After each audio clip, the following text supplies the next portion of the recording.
this and this is part of the reason why I don't do it. Because if something goes wrong, people are not going to know who you are, the company. They're only going to know my name, Uncle P, and here I come getting blamed for a whole lot of stuff that I had. This is part of the reason why I don't do it. Because if something goes wrong, people are not going to know.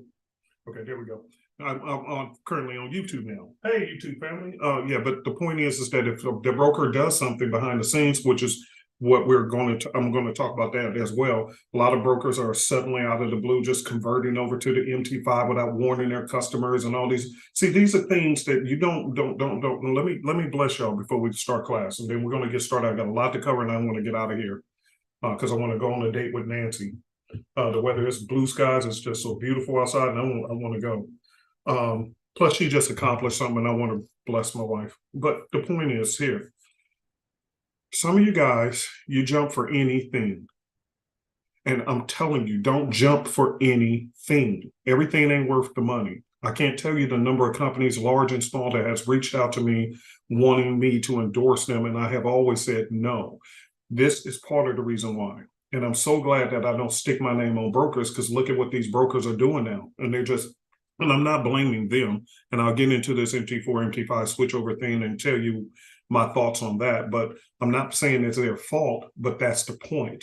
They're renting a server from one company, and then they're using it on their brokerage as their own, white labeling, that's what they call it.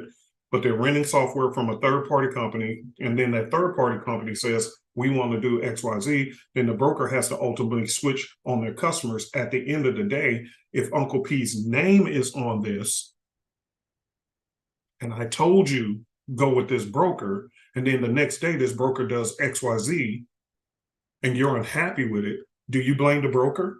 No, people never blame the broker. They always blame me. So I keep my name off of that so that I can take responsibility as a company owner for the things within my company. Type of 20 if this makes sense to you guys. I'm just telling you, don't be greedy for deals when people be trying to offer you something that requires your credibility to be put on the line. Everything ain't worth the dollar.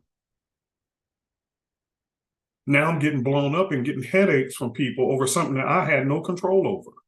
In fact, Binance, and I don't know who this football player is, but Binance, when Binance, that crypto company, got in trouble, there was a football player who had played his career, and I'm not talking about NFL football, I'm talking about football, you know, the one that globally accepted.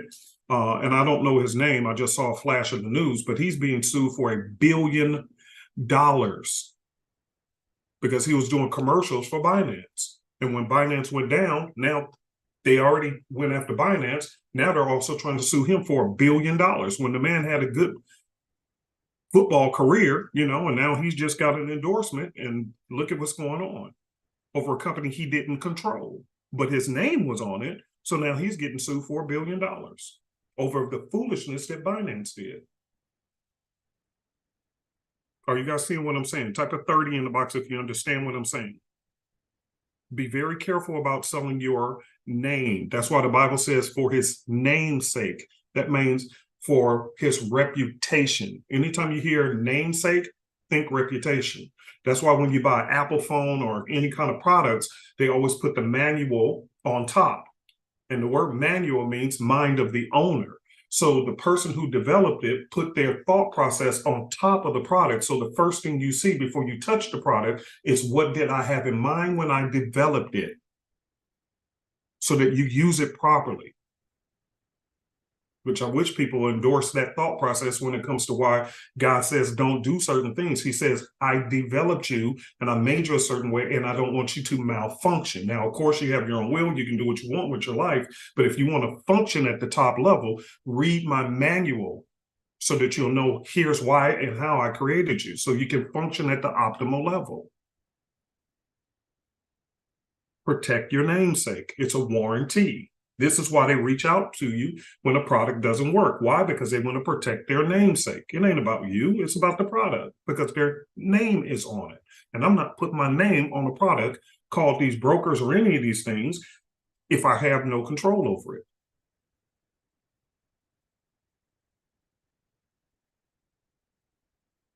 Okay. not me. I own a company, and so therefore I can't attach super easy to the broker. Now, if I was just an individualized person, just saying, hey, man, this is the broker I'm using, yeah, that's all good. It's not a big deal. But I have a company to run, so I can't attach my company to this. Type of 15 in the box if that makes sense to you guys. If we were just shooting the breeze on the corner, I'd be like, yeah, man, this is the best broker I've been using for a minute. You know, we're just topping it up. It's all good. But as a company, I can't do that.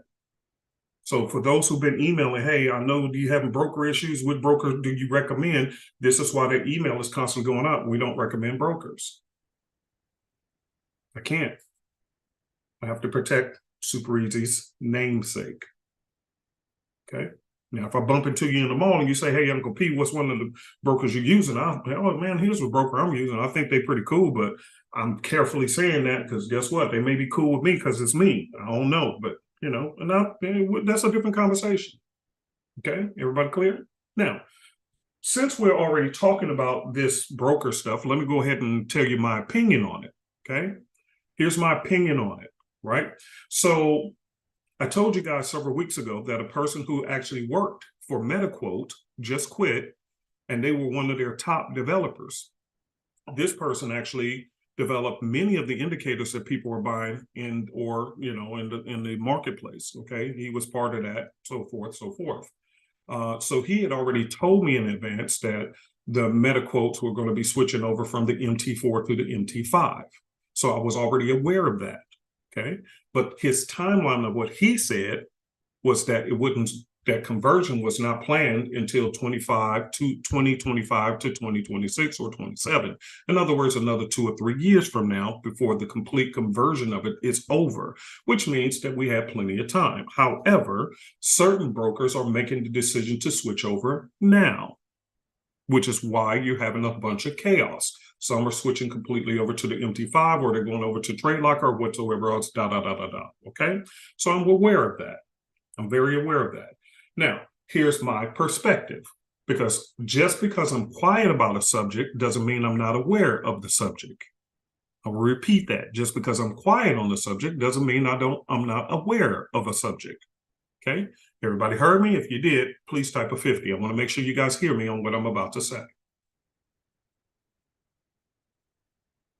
Everybody assume just because you ain't talking about it that you don't know nothing. No, sometimes the best thing to do is shut your mouth.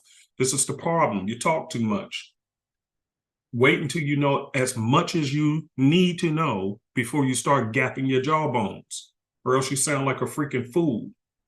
Be quiet sometimes. Gather data. Make sure you're sure about the information. I just saw a YouTube video. Yeah, hold on. Wait. Did you verify the information, or are you taking it as gospel truth because somebody posted a YouTube video? Okay, no, just get the information, gather from multiple sources to get an idea, and then you come together with an idea and say, okay, here's how I see it. Now, here's what we, Super Easy, have been doing the whole time behind the scenes. I told you guys openly that I am not a fan of the MT5. I have no idea why they would bring the MT5 on board. In fact, if anything, they should have started with the MT5 and brought in the MT4, because the MT4 works far better, in my personal opinion, far smoother, far more easier to use, user-friendly, indicator-friendly on the developing and coding side than the MT5. It is lunacy to me as to why they want to switch over to something that is not as great of a product. But again, I don't work for MetaQuotes, so they're free to do what they want. But since I was aware of the changes that were coming, what I decided to do, me and my team, this whole time, we have already been working on converting our indicators so that they will work in the future as soon as we can get past hurdles on the MT5. Now, the MT5 indicators requires a completely different level of coding and understanding, and it is very expensive. So when we do roll it out, there will be a small little bump on the price just to get the MT5. It won't be much, but I need to help offset this cost because I'm incurring cost in my business due to something that has nothing to do with me, okay? Everybody clear on that? Type of 30.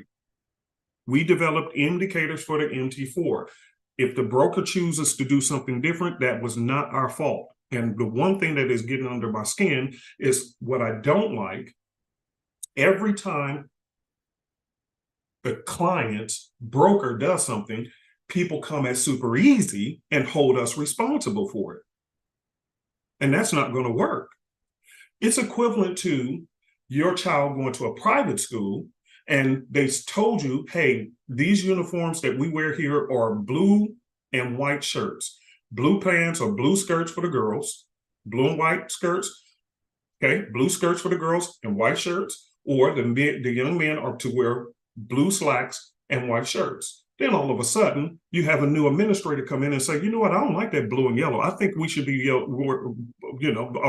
and white. I think we should be wearing black and green. And so all of a sudden, middle of the school, summer break comes out, and then you get an alert, hey, you can't wear white and blue to class no more. Your students have to come in black and green. Well, you go back to the person who you bought their uniforms from originally and say, well, you need to give me, watch this, you need to give me a free green and black uniform because my school said they want to change colors. Do anybody besides me see the idiocy of that? Type of 45, if you see that, don't make no sense, do it. But this is what people do to me. Well, my broker did this, so you're supposed to give me new license keys. Well, my broker did that, and then, hold on, then you need to go back to your broker and rectify it. Or go back to your broker and tell them, hey, because of what you did, you need to reimburse me because I'm about to incur an additional cost for your actions. That's not what people do. They blame Super Easy, and I'm tired of it.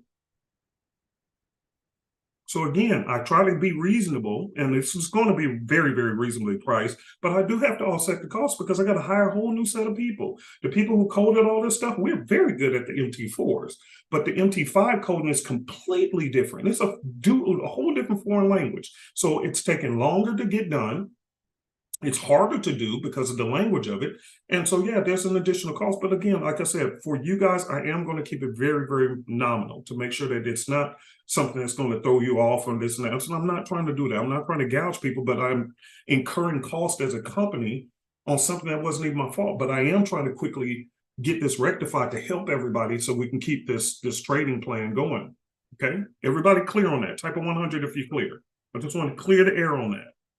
Okay, it's a lot of rumbling going on behind the scenes. No, now you can hear directly from Uncle P what my thoughts are and what we've been doing. We've been working on this for a long time.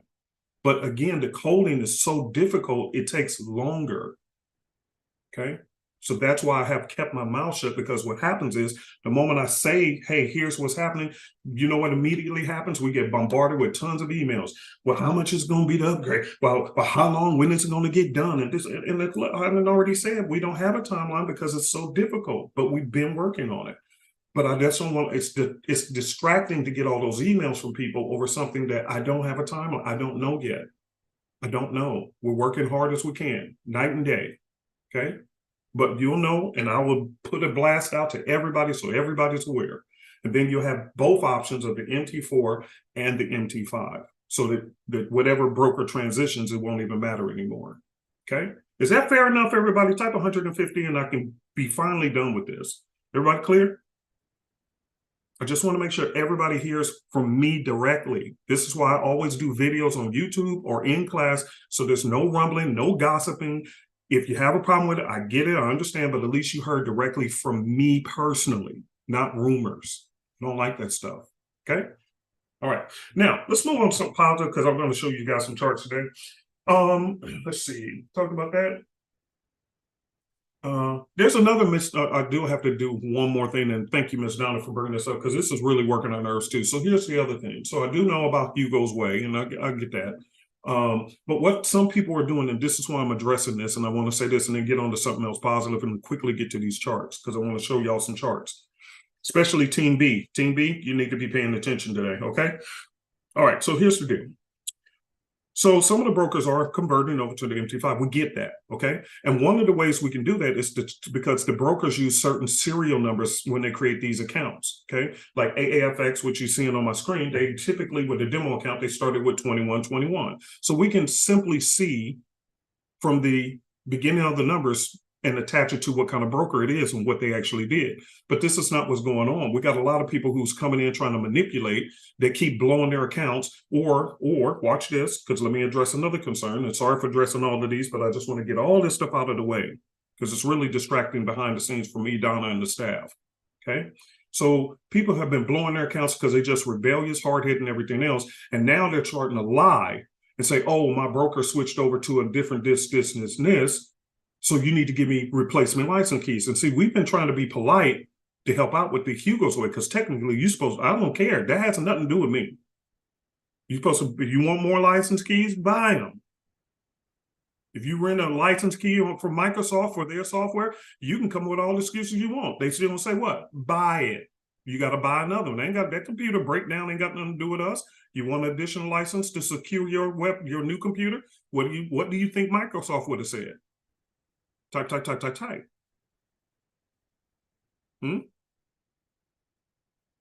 Malwarebytes. All these companies, what do you think they would have said?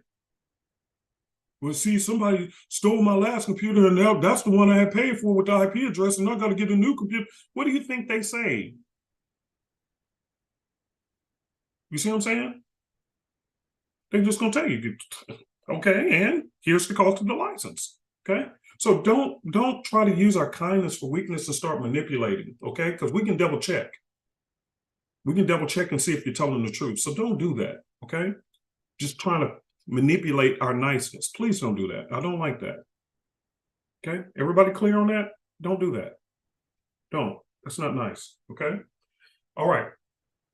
Now, on to something positive.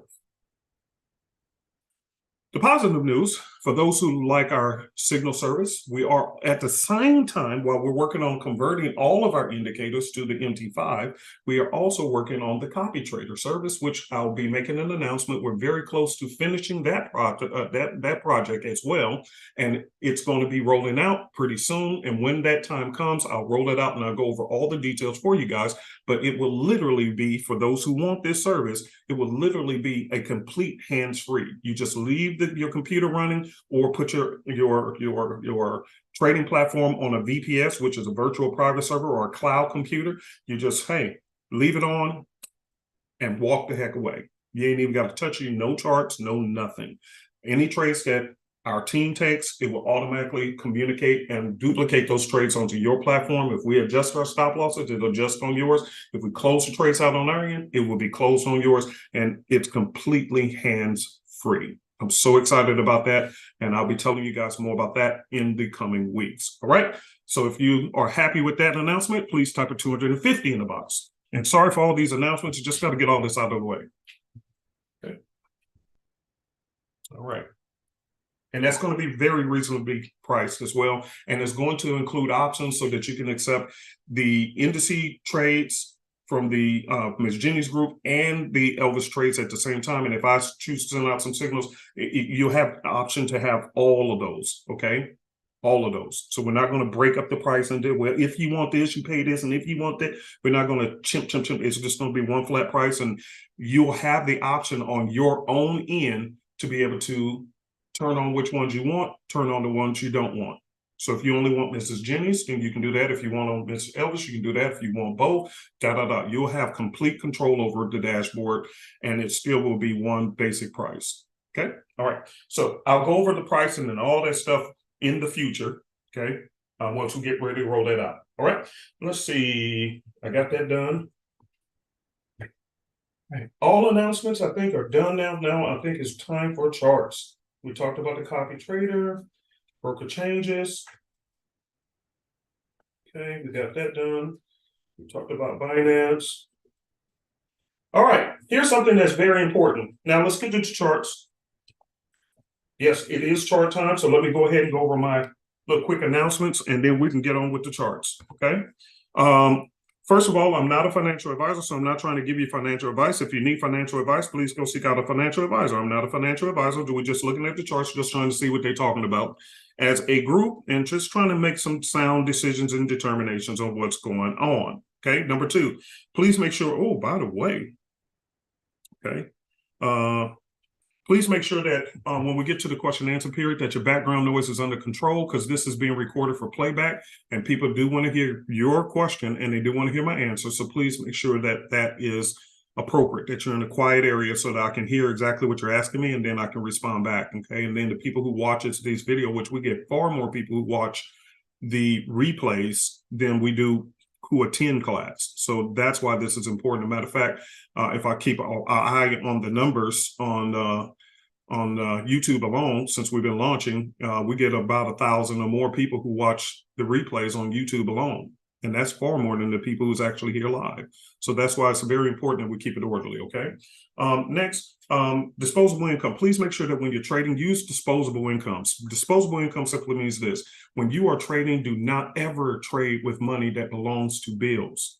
Because the market can spike, it can do anything, and you do not want to put your money at risk. And that's part of the stress where you get too emotional about your trades and this and that, because you're putting out money that really should never have been in jeopardy.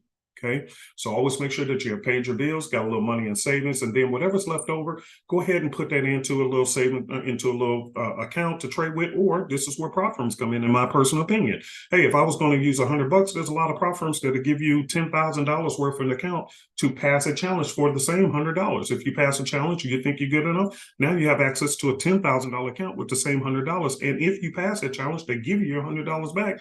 Now you're trading risk free. So that is an option. Why I am a fan of prop firms. I just don't endorse them, but I think it's a great concept for the small guy to really consider. Okay, but only do that after you have paid your bills. Do not put money at risk. Do not take money out of the family coffers that your significant other does not know about. And then if you lose that money, now you're doubly stressed out and all these kind of things. Everybody clear on that? This is very important. I say this all the time, but it literally happens. It literally happens. Okay. Everybody clear? Type of 19 if you clear. Okay, very good. Again, I want to welcome our YouTube family. If you are in here right now with me and you want to come over and through the Zoom class so that you can raise your hand and ask questions, the link is in the description below. Just click on the Zoom link and come on in. And when we get to the Q&A period, and Raleigh, I see you in there. He's the first. So come on in, raise your hand, and once we do get to the question and answer period, I'll be more than happy to talk to you. I absolutely love the question and answer periods. I love meeting new traders. It's actually part of my favorite part of the time of class. I lecture and give you guys information, but the Q&A is where I even learn new things from you guys, just from your questions. So please come and ask questions, okay? And as long as times allow, I'll try to stay back and handle that, okay? All right, we're good to go. Now, let's get to the charts now. Guys and girls and guys. I had told you guys, I put out a video the other day. I think it was on Monday. I put out a video on Monday, I believe it was, and I took a couple of trades early. Now watch this. This is for Team B. Now, if you're brand new here, Team B and Team A, let me explain the difference between the two, okay? Team A are the traders who trade trend trades at the beginning of the week. In other words, if I was to ask you guys to just take a look at this right here, okay? Because I've been sitting in the same trade, and actually this is on a demo account, but I am sitting in this trade live, okay? And I'll show you why. For those who have my Simplicity Sexy Analyst, you know you're a Team B player, okay? This was a no-brainer, okay? Here it is, 4 hour, came up, rested, double. See that? Double bottomed, drop to the 15-minute, and there's your arrow. Simply as that, 2 steps. Okay, bounce, drop to the 15, there's your arrow, and that's your entry, and you just sit back and relax. Type of amen if you think that is very, very simple. That was an absolute no-brainer. Absolutely. If you have my sexy simplicity and you didn't look at this, I need to reach to this camera and just slap your face. There's just no way you should not have saw this one. Now, whether it works out or not is a different thing. Again, this is where that video from yesterday comes into play, where we cannot control outcomes, but we can certainly control our interpretation of the information and how we enter the trade. And did we follow the rules? Yes, we did.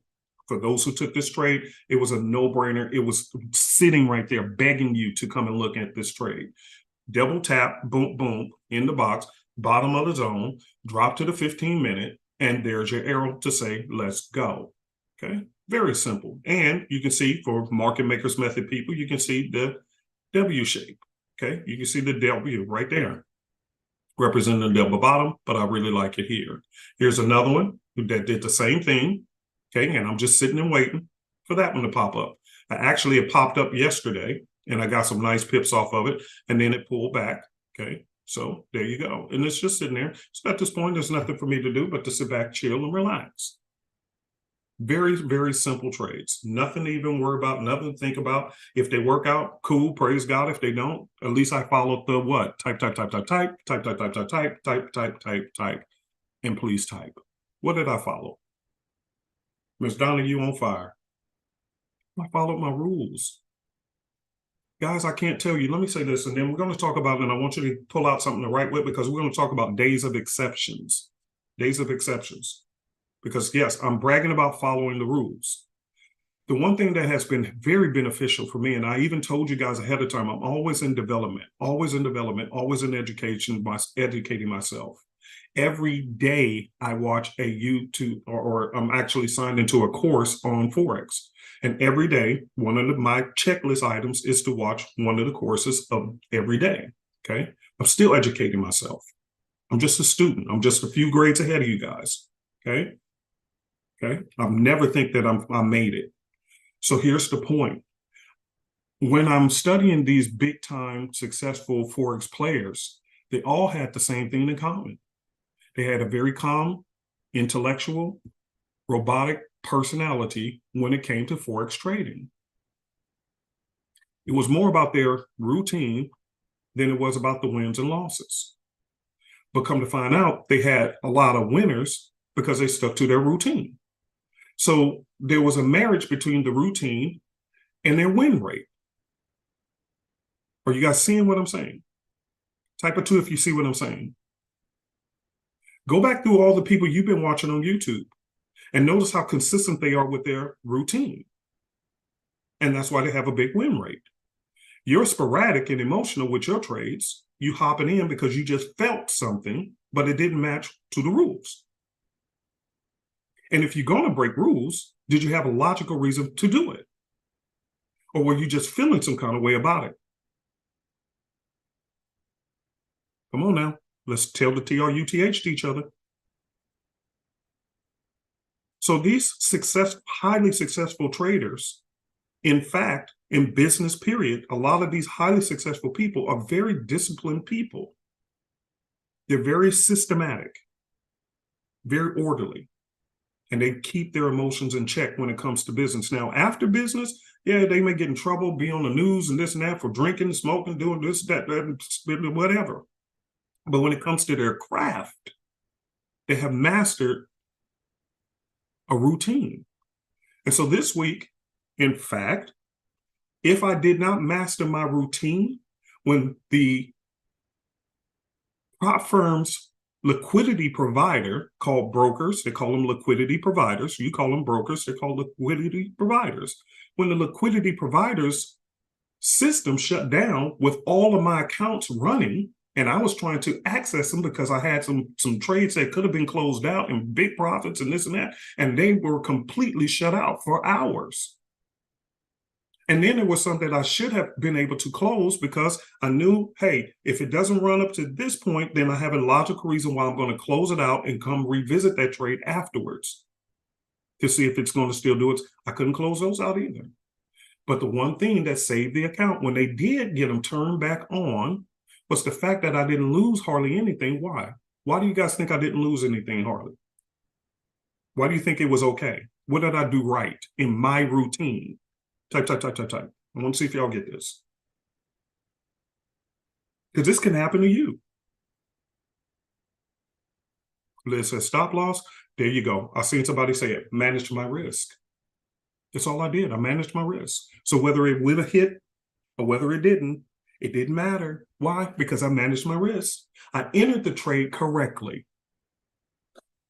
And because I entered it correctly, regardless of which outcome it wasn't going to blow the account. Everybody understand that? Type of 25 if that makes sense to you. This is what I'm talking about. Certain things are going to happen to you in your life that you have no control over. You don't get to have a say-so over it. Yeah, we can get upset about it. I was upset about it, but what can I do? But thank God I controlled the part that I could control, which was not getting overly excited when I saw these setups. And when I entered these setups, thank God I didn't go ridiculous on it. Because what if news would have came out, this thing spiked downward, and I had no access to be able to close it out? Then I would be pissed off and probably want to cancel class today. But because I entered correctly, the outcome, okay, one way or the other. I stuck to the routine, and this is what I'm learning from them, okay? Now, with all of that being said, about following the rules, I broke my rules this week. You say, Uncle P, now wait a minute, you just talked all that good talk about following rules and then you broke your own rules? I surely did. But I didn't break the rules simply to break the rules. I broke the general process of what the market's weekly cycle was. Why? Watch this. Because the market itself broke its own cycle. Remember, I told you guys in the beginning of the week, I'm generally, I can care less about looking for reversal trades on Sunday, Mondays, going into early Tuesday. I can care less. Keep it to yourself. I don't want to hear it. Keep it to yourself. Why? Because generally, even in looking at this pair, if I was to ask you guys, when was the best time to have entered this trade for a reversal? Was it yesterday, Monday, or today? Type. Type. I'm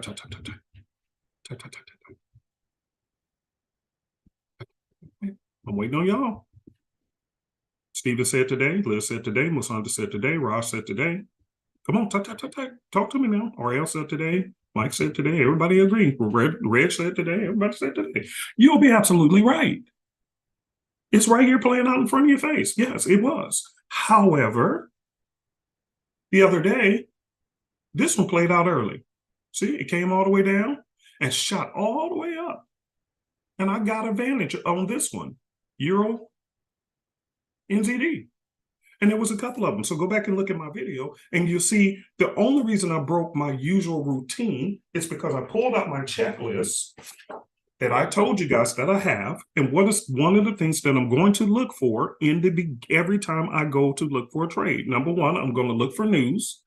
Number two, I'm going to check for 415 reversal setups, even if it's a Sunday or a Monday. Do you guys remember that? Type of 13, if you remember me telling you that, put it on your checklist. See, I never broke my routine. I broke the rule of the market weekly cycle, but I didn't break my routine.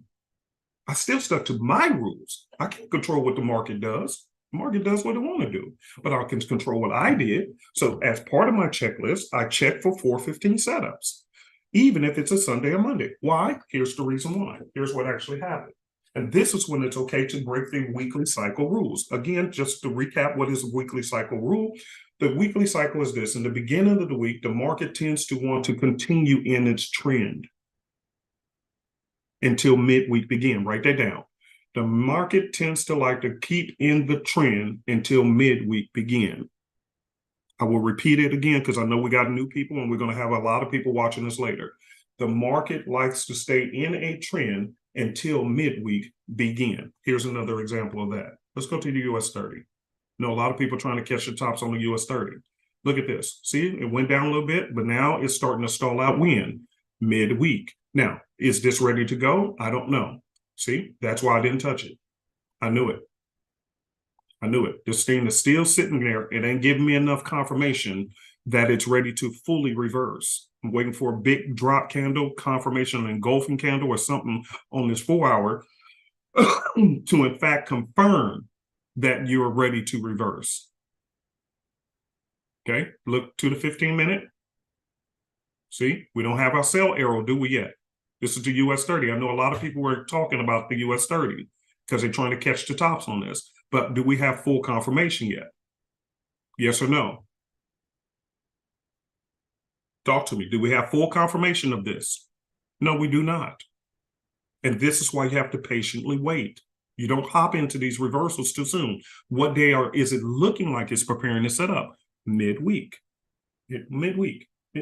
So what was it doing all week long? What was it doing all week long? Let's go to Ocean. Ocean to tell you what it's been up to. Look at that. I don't know why my head was on that camera anyway. Look at Ocean. Ocean been telling you the whole time. Up, Illinois. Ocean told you. This is why I like Ocean. Love Ocean. See? Look at this. Look at this. Look at this. Look at this. So everybody who keeps trying to jump in this thing too early keep getting their head peeled. But Ocean told you, stay away. Wait. However, it is midweek. So before I just hop into this again, I want to double check this and say, okay, what are you looking like? And now I'm concerned about continuing. This thing can break through, and it might break through. But I have caution because it's midweek and it looks like it's setting up. So it's better for me to do what? Take this for a reversal now, continue to hopefully take the trade for a breakthrough, or just simply wait. What do you guys would do in my shoes? Tell me what to do. Donnie, you on fire. Y'all got it. This is where contradictions come into play. And it can happen even on a Sunday or a Monday. Here's why. When a big news event has happened on the prior week, mainly like on a Friday, and the market just spiked way out of hand, way out of hand, just spiked way out of hand. Then, write this term down, days of exception begin. Okay? Days of exceptions or exceptional days, whichever way you want to say it. There are exceptional days where the market on the prior week went completely nuts and haywire and pushed well beyond their boundaries. And when that happens, then you may find reversal setups very early in the week. Donna, you got it. When in doubt, just simply stay out. Just wait. But that's what actually happened last week. Last week, there were some news events that pushed the markets well beyond their boundaries. The euros dropped like a rock. All these things was just dropping like a rock. And look what happened with this setup. See this one? Dropped to the 15-minute. And there was this one. See? Came early. It was early. Let me mark it so you guys can see this. Days of exception. I'll mark it right there with a white line. Drop to the 15-minute. And let's find that arrow. And it's smack dab right there on the arrow. See, there was days of exception. It was an exceptional day. It was something out of the normal. So you're not breaking rules because on your checklist, you're always going to double check for midweek reversals in case something happened early, out of the normal. So all I did was I followed my rules, but I can't make the market do something I want. I always just double check, and thank God I did. Because here was another opportunity. And look how far this thing jumped from the days of exception. 209 pips on that one move. Somebody type 209 in here.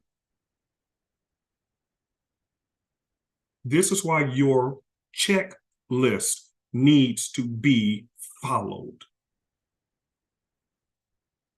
So did I really break rules? No, the market broke its own usual weekly cycle rules due to overreacting on news events. It broke the rules. So I went to my checklist, and before I take any trend trades, I always double check to see, is there a possibility of a reversal set up early due to you overreacting last week? And certainly enough, there were. And that's why the Euro AUD and the Euro NZD, which is two of my favorite pairs for reversal trades, actually did what they did. This one did the same thing, and I took advantage of the initial candle right here, which you can see this one, this bull candle right here that came all the way from down here and shot up.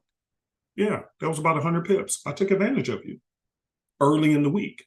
And you can go back and look at my YouTube video that I posted of the live trade so that you can see, okay, this is why I broke the rules. But did I really break rules, or did I stick to my routine and just follow the fact that the market broke its weekly cycle rule? Which one? Type, type, type, type, type, type, type, type, type. I'm waiting on y'all. Raj, you got it first. It was the market's fault, not mine. I'm just doing what the market dictates. See, the market is the leader, I'm the follower. And the moment you guys get that in your head, you'll start trading so much better. You place a trade and then you telling the market what it's supposed to do and when it's supposed to do it. That's your place. The market will tell you what it looks like it wants to do. It'll leave clues, and then you just hop on the clues. And that's it. That's all you that's pretty much the ball game. Trading is just that simple.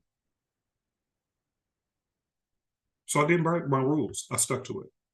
Profited, quickly got out, and now that it's redipping, you can see I hop right back in, and hopefully I can take this back up to the top again. Hit them twice. Okay. Okay. So that's days of exceptions or exceptional days. So I did cover that for you guys. So in the future, please make sure that if you are a reversal trader, meaning that the beginning of the week, I typically like to only stick with trend trades using the ocean wave system, Sunday, Mondays, going into early Tuesday. That's all I really want to see. Okay. All I really want to see. But then midweek, late Tuesday going into Wednesday, Thursday, and some Friday mornings early if but most of the time people take off on Fridays. But midweek, when midweek begins, I typically am looking for setups just like these double bottoms where the price came up and then it pushed back into the trend again. And now you're finding these little double whoppers here, things like these. These are perfect little setups, okay? Perfect little setups, okay? Pushed it back down into the trend, back down into the trend, and we can see this on the ocean wave. See, pushed it back down into the, look how smooth that thing was trending. See, now see, it looks like this can go down some more. So most people wouldn't listen because number one, if you have the ocean wave, what's problem number one with this? I'm gonna pull this down so you guys can see. I want you guys to be the person who's doing the calling the shots. With this one here, what's the first thing that's concerning to me? Those who have the ocean wave, what's the concern? And I told you this in the tutorials. There's a big concern. Go to your 1 hour, Euro GBP. Erica, you got it. You got it already. Erica got it first. It's too far away from the main wave. See, and it drifted. This was great money, by the way. 1 hour time frame. Ooh, beast mode. So from here to where it is, that was 134 pips. So if you don't have the ocean wave, you're doing yourself a great disfavor. I'm telling you. Okay. But it's too far away from the main wave. See how far it can pull the wave? Here's the main wave, the yellow. And you can change yours to whatever color you want. I use yellow. And look at this main wave. But look at where price is. It's too far away from it. So eventually it wants to do what? Pull back up and retest at least the main wave. And this is why you double check midweek to see if there's a potential setup. And if you do, then you'll see, oh no, it's not a good time to continue the trend. Now the trend kept on going until when? Midweek. Now midweek is setting up for what? A reversal. So I ride the trend. This is a perfect example. Ride the trend until midweek begin. Write that in your notes. Ride the trend until midweek begin. It's not that difficult. Unless there's a days of exception. And that's where you make an exceptional choice because of the market doing something out of the normal, but not because of you. So you can see how this was a very easy trade. You could have taken it both ways. Rolled that trend all the way down, rolled it down, and now you know it's midweek. So what are you going to do? I'm going to double check, and sure enough, oh my God, that looks beautiful. Now, let's just say for the sake of argument, you lost this trade. Okay. Let's say you lose this trade. Okay, you're already up 134 pips, and now you're taking this to the reversal. So if this thing loses, and let's see where I put my stop right there. So that's 21 pips worth of loss right here. 21. So you have made 130. What did I say, y'all? What did I say? I mean, how many? 100 and let's just go with 130. You made 130, 131 on the pips. And then if your stop gets hit, you lose 21 on this trade on the reversal. What do you still have left in your pocket? Type. You have, okay, there you go. There you go. The numbers are coming in. Good, good. Y'all getting it. So you're still in profit for the week, just off of this one pair, because all you did was ride the trend until midweek began. See what I'm saying? It's just that simple. Keep it simple. So that's my normal routine. Unless there is an exceptional day where the closing of last week, the market went nuts. And as a result, it needs to get back in balance. Then you might find early reversals. That's why I always have it on my checklist to at least double check for them. Okay. All right. Enough of that. Enough lecturing. So I'm going to get to the question and answer period. Raleigh, your hand was up first. And then Edward, I'm getting to you, and Raj, I see you. I'll get to you, and anybody else, go ahead and raise your hand. We're going to go with question and answer period. Now, let me say this. This is where people screw up. As soon as we get to question and answer period, people start dropping out and going about their day. I guarantee you will possibly learn the very thing that's been tripping you up through the question and answer period. The value of this class is not just me lecturing, but it's also of me going through the question and answers. And then you can also ask me questions. Hey, Uncle P, can you take a look at this setup so that we can diagnose it together as a group? So this is the part where you participate, and this is my favorite part because I even learn new things sometimes talking to y'all. Okay, so if you can stay, I recommend you do. This is where the value is. So let's go with Raleigh. Wait a minute, I know your hand was up. Oh, I guess not. Okay, let me go with Miss Donna. Go ahead, Miss Donna. Mute. Yeah, there you go. What's up? What's up? How y'all doing? Cool, cool. Good morning. Good morning. Okay, so I meant to ask this last week, but you were talking about the schedule as far as when you look at the ocean wave and the reversal. And on one of the schedules the one that I have printed out is looking at ocean wave at 9:30, 9 to 9:30 at nighttime. Yep, correct. And is that still valid? Yep. Okay. Normally, it's anywhere from 9 to 9:30, somewhere within that window. Here, let me explain why. So, thank you for this question, by the way. You reminded me, by the way. All right. So let me go over it so that everybody's clear on the routine. Okay. Remember, we're focusing 100% on routine. We cannot control the outcome of the market, but we focus on the routine. Let me explain my logic. Now, you may disagree. You may say, I don't think it could be better time. I only like trading this session or that session. That's fine, which is cool. It's nothing wrong with that. Here's my logic as to why I go to the markets for trend trading. Okay. What happens is that when the market is open during the London session and the US session, that's where you see a lot of spiking of news events and pullbacks and this and that. The markets that's not open yet is the Australian market and the Japanese market, or the JPY pairs, which means the NZD, the Swiss, the AUDs, and those pairs, they're not actively open technically. Okay, there's movement, but their market is not open. Sydney's market is not open. Frankfurt market ain't open yet. The JPY market ain't open yet. So you got they call it the Asian market session, okay? The Sydney and Asian session.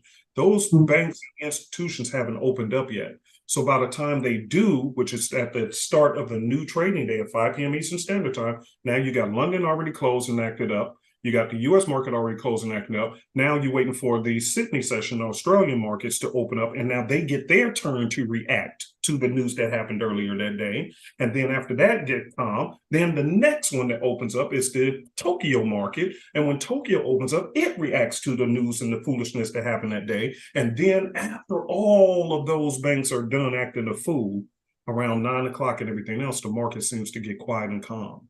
And now I can actually see, okay, who's sitting where and who's doing what. Does that make sense? Yes, sir. That is why I wait until around 9:30, because that's where I notice that's for trend trading especially, and even some reversals. You'll see around that time, the market has now gone calm. The news events for the rest of the day, even for the Sydney session and the Tokyo session, all those news events are done, and everybody's now calm. And once you're calm and everybody's cool, and ain't no more popping off. You know what I mean? Ain't y'all all good? Everybody good in here? Okay, now I'm going to go see what y'all got to offer. And for me, especially since I like ocean wave in the beginning, that's when I see that the market is done, it's calm, and now I can see, okay, this is a great opportunity. And in fact, In fact, I find that the market tends during the Tokyo session, it likes to do its little small stop hunts against the trend to try to fool people into come on in and come get this trade. And so it pulls it back the wrong way and then it drops into look. Oh, I got something better, Donna. Oh, this is gonna be good. This is gonna be good. Oh, this is good. This is gonna be good. How many times have y'all taken trades before you went to bed? Specifically, people here in the U.S., because I know we're going to get global people watching. As a matter of fact, there was somebody in Thailand from Thailand in here. Make sure to raise your hand if you're still here, because I want to speak to you and say hello to you. We have somebody all the way from Thailand and all that. Say, hey, praise God, you're here. All right. So anyway, here's the point. How many times here in the U.S. have we taken trades and went to bed and got stopped out? Anybody? Type of 30 in the box if happened to you. Let's see. Happened to you, Donna? Mm-hmm. Many times. Why? Because the Sydney session and the Asian sessions are the setups. When you're getting stopped out, what type of trade were you placing? Was it an actual trend trade or was it a reversal trade? Think about that. What kind of trade was it? Typically, you marked up your charts and you were looking for what kind of trade? Be honest, a reversal or a trend? Okay, and especially before ocean wave, a reversal. Oh, I know that's the answer. Yes, we all were doing it. That's the problem. We all were doing the same thing. So if we and we wonder why 80 to 90% of retail traders constantly lose. Number one, we're taking trades at our convenience, not when the market is ready for it. So we say it's time for me to go to sleep. Let me go ahead and play some trades. And the markets know that the retail traders are going to do the lazy thing. Okay, I ain't getting up for no London session. Okay, cool, perfect. Place your trades now. Use your little tight stop loss, and we know you're going to place not a trend trade. You're going to place a reversal trade. And what does the market do? It sets it up and make it look real pretty during the Tokyo Asian session, like it's really about to reverse, and then it goes right back into the trend and stops you out. How many times have that happened? Too many. Now I know what to look for, but before, yes. It gets beautiful. And you guys are going to understand my logic. So if you know that around people's bedtime before they go to work, the market is pushing the price in the reversal direction to fool the average retail trader, but you're the trend trader sitting on the other side when it's actually the best time to look for the trend trades then. When it has pushed it all the way back to the main wave. Because why are they pushing it this way? Trying to fool the reversal traders. So they push the price better and better and better for me. So let me give you all an example. Let me show you this. Okay, let's go to a pair that I will have my eye on. Okay, see how this then dropped now? You see how this then dropped down here? This is G Swiss. Okay, you see G Swiss? Mm-hmm. Look at this. I'm gonna draw this little line. I'm gonna show y'all exactly what I mean. Watch this. This is exactly what I mean. And it happened over and over and over again. Look at that. Look at this. Look at this. They do the same thing every day. Look at this. This was last night. Look at what they do. What's the direction of this trend? I'm going to push this back up, Ms. Donna. What's the direction of this trend? You got ocean wave. Where is this thing going? So Okay. down. You got it. Okay, I want everybody to see this. Everybody, if you say down, please type down in the box. I want you to see why I'm jumping in at the time I'm doing it. I finally learned to play with the markets. Go with what they're doing. Okay? Go with what they're doing. I'm going to beat the market maker. No, stop being stupid. Don't beat the market maker. Go with them. Just learn what they're doing and do what they do. Wait for them to play their game. All right, so here it is. So now look at this. I'm going to pull this back down so everybody can see this. We all agree this is heading down. No doubt at all if you got the ocean wave. So then what are they doing? Look at this. Asian session. This is where the market spiked down, and then it pulls back up, inducing who? The buyers to come in and buy. It's going to go to the moon. And right before, watch this, right before you go to sleep, you get to placing these trades. Oh yeah, this is the buy, it's going to go. And then what did they do? They dropped it down again. Do you see this drop? Mm-hmm. Here was where I would enter around 9 o'clock, 10 o'clock. Let y'all finish playing and suckering to everybody else thinking it's going up. And I'm going to be able to get in, not down here, I'm getting in way up here at a very good price. My stop loss is now minimal, and I know you finna drop this thing. And did they? They sure did. People woke up. What the heck, man? This is them. This drop for me. We already knew it was gonna drop. Look at this. What direction was this thing going? Down. Down, down, down, down, down. Sucker moves happened at night. Look, and then they ripped and repeated it. What did they do the next day? Pulled it up, up, up, up. Buyers, come. Reversal buyers. Oh, I'm buying off the bottom. And they pull it up and they thinking it's going to the moon. And what did they do again? Drop the price on them again. Took out their Stop stop. everybody out. And then look at the next day. Look at what they did again. Buyers, come on in. Oh, yeah, see, I'm marking up these bottoms. And they right, they got little pips. But you went to sleep thinking it was going to keep on going. And did it? Nope, they dropped it again. And what happened last night alone? This is what happened last night. Last night. Here it is yesterday. Climb. Asian session climb. Climb. And what did they do last night? Dropped it on them again. Dropped it like it's hot. And that's why I wait until around 9 or 10 o'clock, because I'm waiting for them to finish this fake move, and then I can hop in on the real trend move. Right. If I get in too early myself, I'm getting in way down here when I could have got in as close to the main wave as possible. So when you guys drop these moves, which I know is coming, instead of me getting 30 pips, I only would have got about 5 pips because I got in too early. But if I would have waited for you to finish tricking the average retail trader, knowing full well this is not midweek yet, I know where you're going. So guess what? On this move here, from here to here, that would have been 46 pips. Just watch how many pips you could have made, sis. 46 on that one. Here's the fake move. Oh, it's really going to the moon. All the buyers coming in. What happened?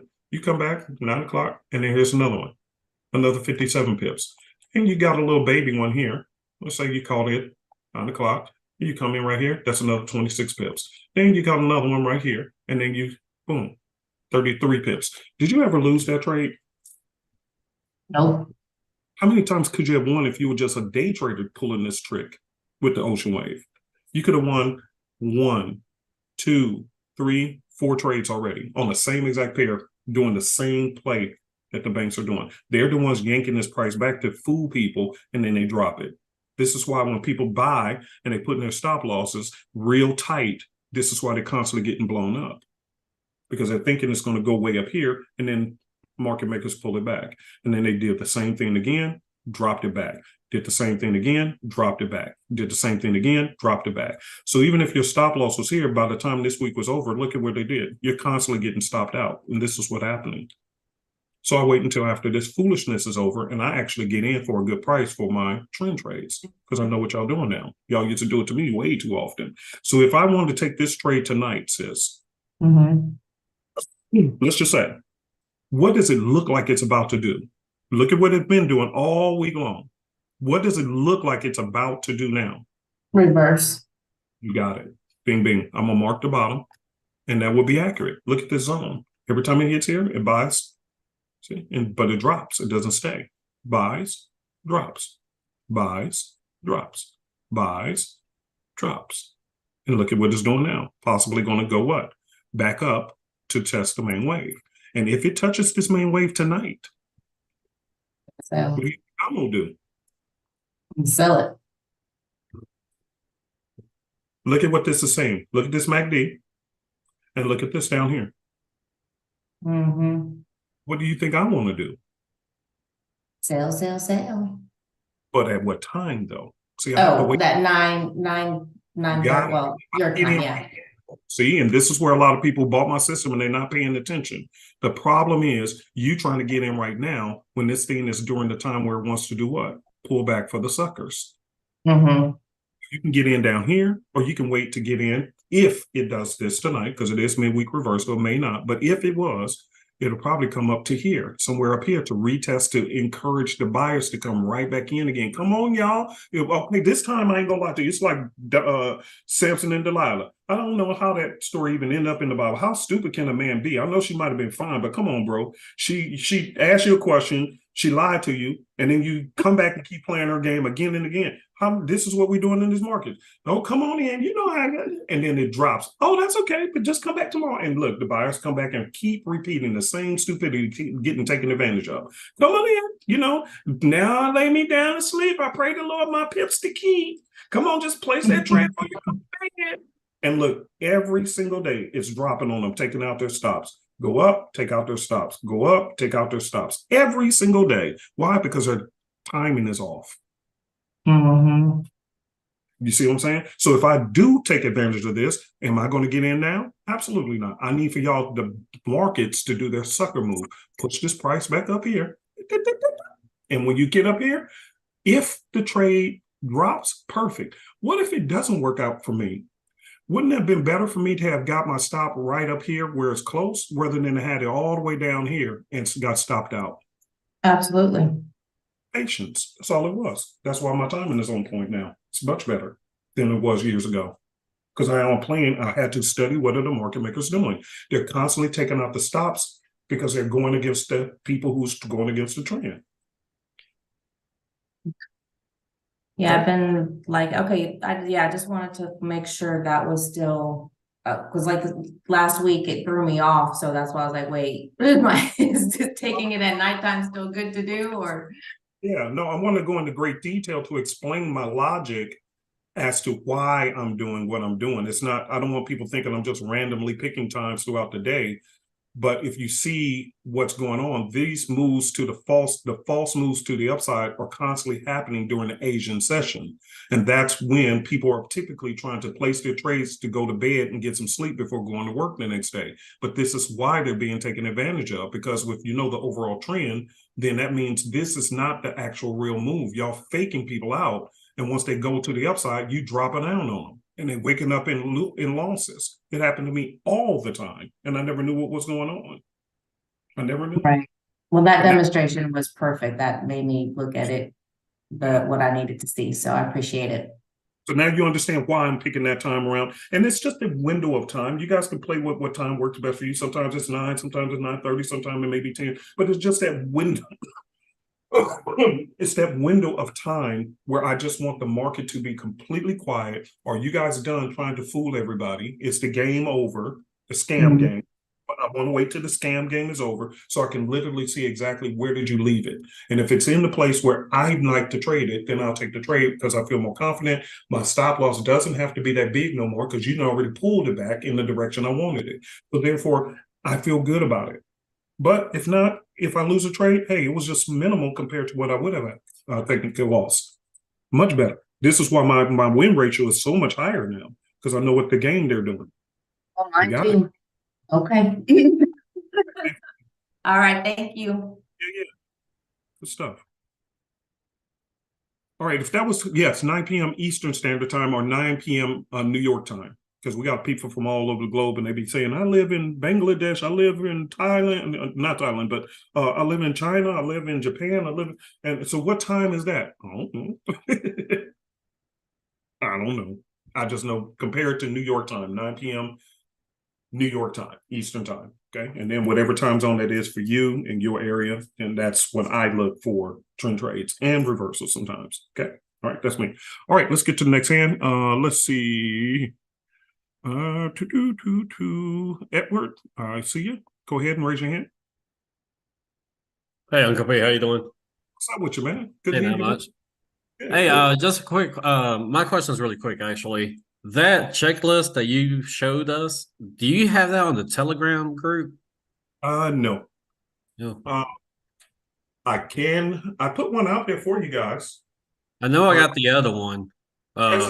It's just cuter. It's just cleaner. Yeah, but just the same thing. Because the one I sent out to you guys, it's step number one, check news. Number 2, check for all your setups. Number 3, check for 415 setups. And then you pick the best 3 or 4 out of that. And then you don't trade contradictions. Okay, so that's the same. It's still the same thing. It's just the same thing. So you don't need to change it because number 3 is the main one, which I'm talking about. Always double check for 415 setups. So that's your number 3 on that checklist. So it's still Okay, cool deal. Yeah. Fair enough. Thank you. The only thing I did different, man, I just added pairs so I can circle them. It's just you guys take this and make your own template. You do whatever is best for you. Everything don't work for everybody, but yeah, that's all it is, brother. Thank you. All right, let me get to the next hand. Roz, go ahead and raise your hand. Unmute. Yeah. Hello, Uncle P. Hello, how are you? All right, cool. Hello, Super Easy family. Uncle P, you have stolen my thunder. I was going to talk to you about GB, the British pound versus the Swiss franc, and also the euro versus CHF, because both are trending day by day in a downward direction. And Ocean Wave has really helped me with my entries. I'm lucky that I'm getting up at 9 UK time, so I can, yeah, agree with you. Look at what the Asian session has come to, and I'm very lucky I can get in at the right time. And I've just been taking repeat sell trades each day. Only thing I'm looking for is the down red arrows at the bottom of your indicators, and I'm just checking the MACD. And yeah, I mean, I'm in profit with both of those pairs, and I'm still in profit Yep. since And Monday. what I liked about it, once we created this, the one biggest thing is, man, I can actually, for the first time, I can actually take some trades before I go to bed and actually get peaceful sleep. Yeah, I yeah. can't, brother, how many times I took trades and I didn't even sleep well because I'm up all night long checking my trades because I know, are they going to stop humping today and this and that? And as soon as we came out with the concept of the ocean wave, it completely reversed everything. Now that I know you're going to do stop hunts, you're stop hunting people who are doing reversal trades, which means it's going to be favorable for those who are doing what? Trend trading. So Yeah. take your trend trades and go to sleep. You're good to go. So yeah, I'm happy for you, man. I'm really happy for you. I've classified myself now as a trend trader, not a scalper, not a swing trader. I'm a trend trader. And this is the system that I'm following, and I'm getting in repeatedly with the same pair in the same direction and then stacking my trades. And Yeah, this is the system that helps. But that's the first point, Uncle P. Thanks for demonstrating that earlier. My question to you, and I think I ask this most years, particularly in December, we're coming to an end of another, very busy year, and financially it's affected, globally, everywhere. What are your thoughts on 2024 in 5 minutes, Uncle P? Where are we heading? Are we going forward with a recovery? Or are we looking at more tumultuous times going forward? What are your thoughts? brother, for real, but people are not going to like my answer, and they're gonna.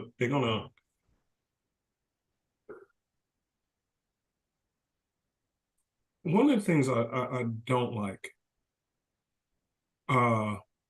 in this environment that we have is that if you say something, if you say one thing, they don't listen to your logic as to why you said it. They just look at what you said or a person saying.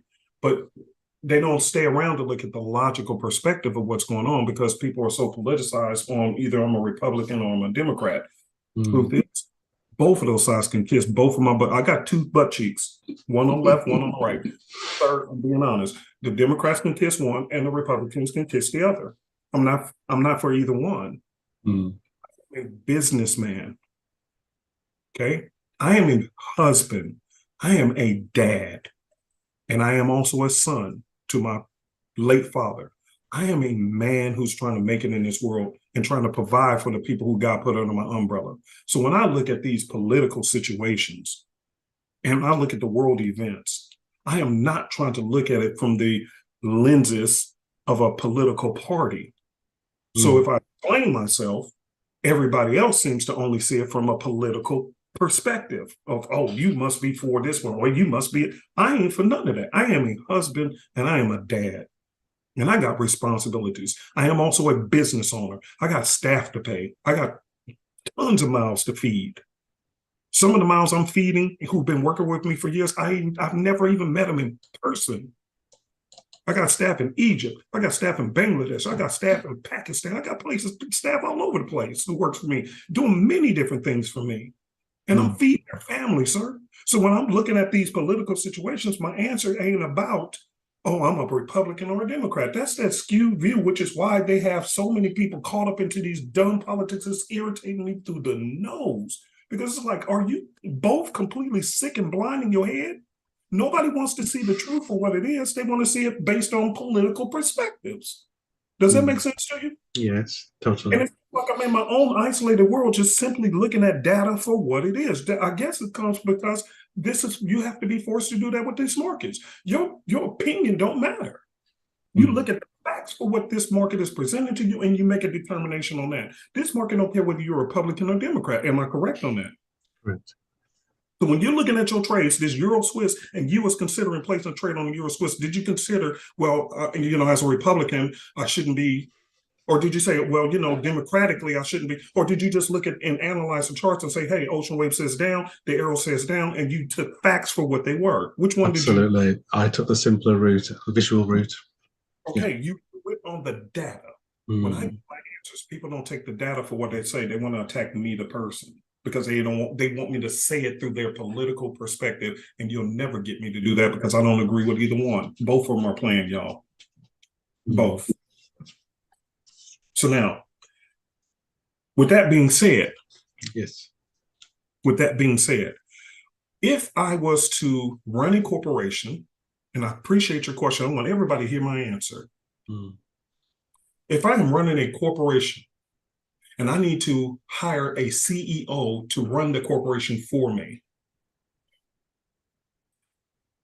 keep your freaking political opinions to yourself, because it's all a theatrical show for the people who don't know better.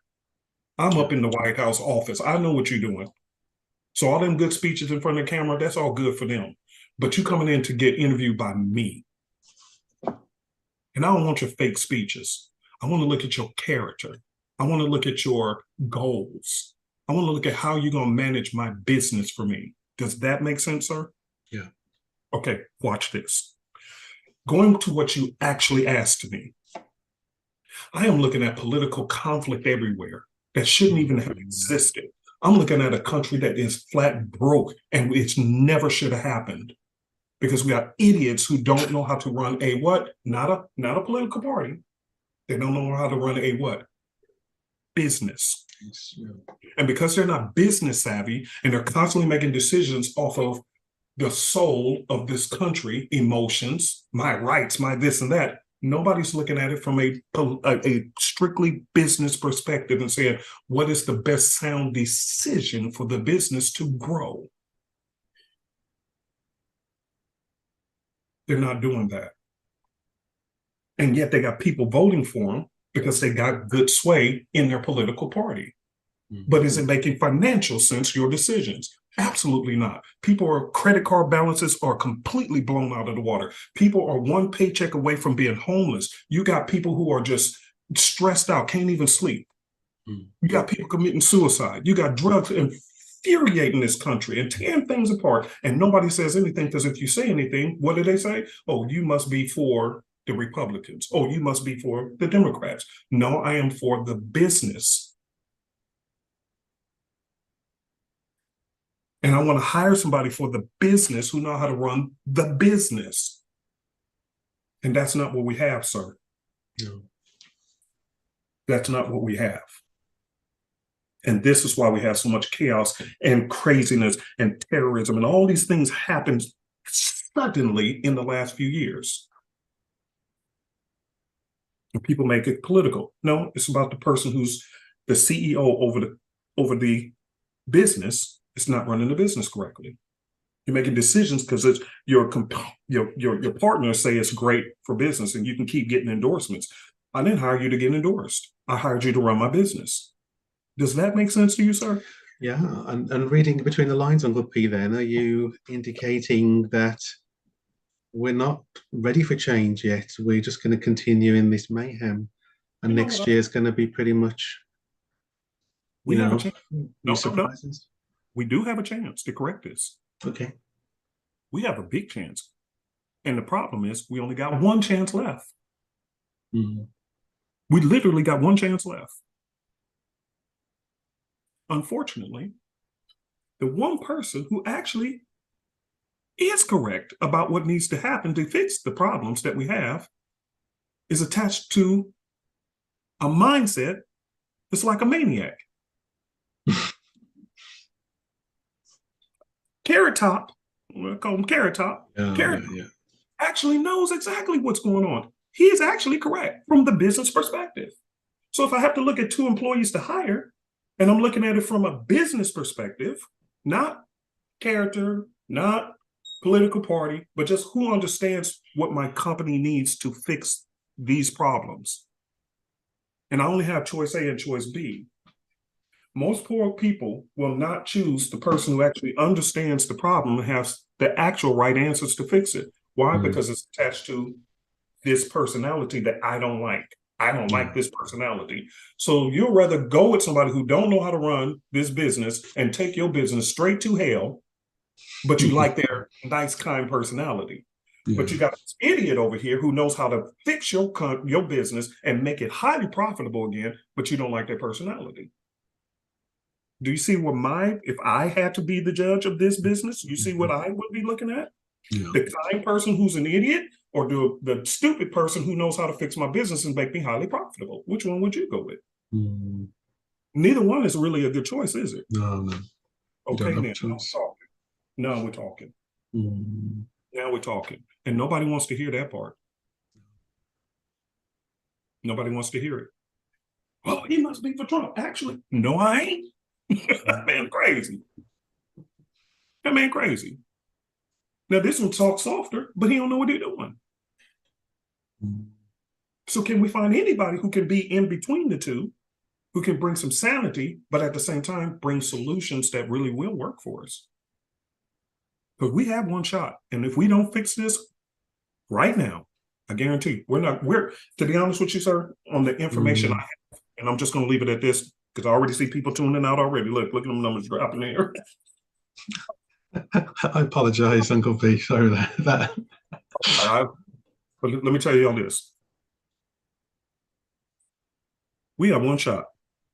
And this one shot, and I'm not going to get into details because people who go too deep into details, they end up missing. I'm trying to live. And I ain't into conspiracy theory and this and that. I'm not into that stuff. I'm a businessman trying to survive because whatever decisions you make that's stupid over there is impacting me over here. And my ability to put food on the table for all the people who I'm responsible for, who some of y'all never even will ever meet. But I know who they are. And I'm responsible for them to eat. Okay. So, honest to God, if certain decisions are not made and made quickly, the U.S. could possibly turn into a third world country before we even think it was ever possible.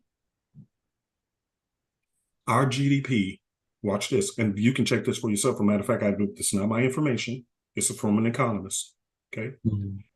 Right now, the U.S. is 70% consumer. That means you only producing 30% of goods that the rest of the world wants to buy. Only 30%.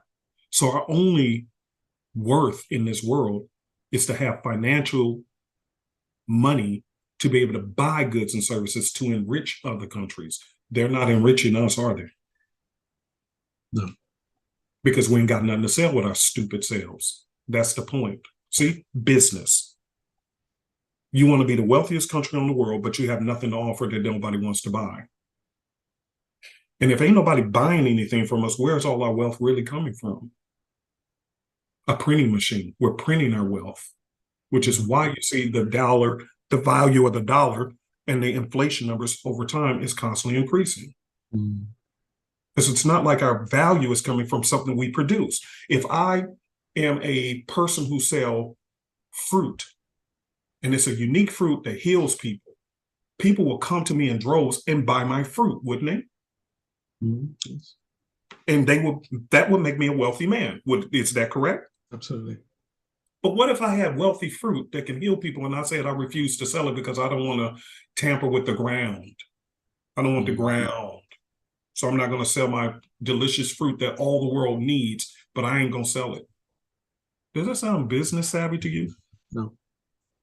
Meanwhile, while I'm standing on this righteous platform, talking about I don't want to touch the ground and defile the ground, then take the money that is coming to me, 70% consumer, and I go to another country who's selling a lesser quality fruit than what I actually have under my feet, and I'm going to buy it from you, have it transported back over here to sell to my people. Does that make sense to you? Not really. Not if it's available at home. You already have the best quality fruit under your feet, but you Mm. don't want to touch it because you're standing on the sanctimonious ground because it sounds good to my political party. I just want to stay green and I just want to heal the planet, but you're buying them from countries who can care less, and they're selling back to you a lesser value of the same fruit that you have the highest value of in your own backyard. Mm. But it sells better in the public to keep me in position if I tell you I'm going to touch ours because I want to preserve the ground. But you over there buying it from the other people who's tearing up the ground. I thought for sure, sir, that we was all living in one earth. So if that earth over there is getting tore up and not just my little patch of ground is good, is that really going to make a difference? Mm. Yeah. See, this is why I don't talk about politics. People don't think like that. They don't think rationally. It don't make sense. And we have something that could have made us completely number one in the world. We have so much of it. We can be wealthy just like that, but we're making stupid decisions because we have CEOs who are running something that they don't know what they're doing. They're just trying to stay in power, but they really don't have the business savviness to run a country. But you have a crazy maniac who knows how to run a business, but the personality don't fit what we're looking for. So we got two opposing parties, and both of them are stupid. That's the world we're in. And it's accountability time. Our stupid choices and our political stances and all this stuff, if we turn into a third world country, guess what people's political stance gonna be? Nobody cares. Why? Because everybody's starving and looking for a way to pay for their food and put food on the table of their family. No longer does their opinion about politics even matter at that point. But by then, sir, it's too late. Mm. Like you said, there's one chance now to do this. Are we clear? Yes. Thank you very much. Did I say enough without? Yes. Not getting yourself into trouble there. So I take the next hand now. Thank you. I'm business. That's it. Just business. Okay. Just business. Get rid of your emotional opinions and just look at things from a business perspective. And when you choose people for a position, which is what your vote is for, your government, your senators, your judges, and all these things, stop looking at it strictly from a political perspective. It behooves me how stupid people are. They will choose some of the worst people, knowing full well these people are not even capable of wiping their own behinds. But you would choose them simply because they're in your political party, not based on character and what they can actually do for the job itself. You're a poor interviewer. And that's your fault for what you're getting. Type a 40 in the box and I'll leave it on and move on to the next hand. Everybody understand what I'm saying? This is why I don't have conversations with people about it. I shut my mouth. They will attack you, even though they know you're right. I'm judging people based on the job that you're supposed to be hired for, not what party you belong to. And let me leave you with one thought and comment. I have been saying this for the longest. We are not the United States of America. We are the divided states of America. Don't steal my quote. Hashtag Uncle P. We are the divided states of America. We have been so divided, it's ridiculous, to the point where you can't say anything without people coming to attack you, even if they know what you're saying makes sense. But they will always put your statement in one box of right or left wing. I got chickens come with two wings. We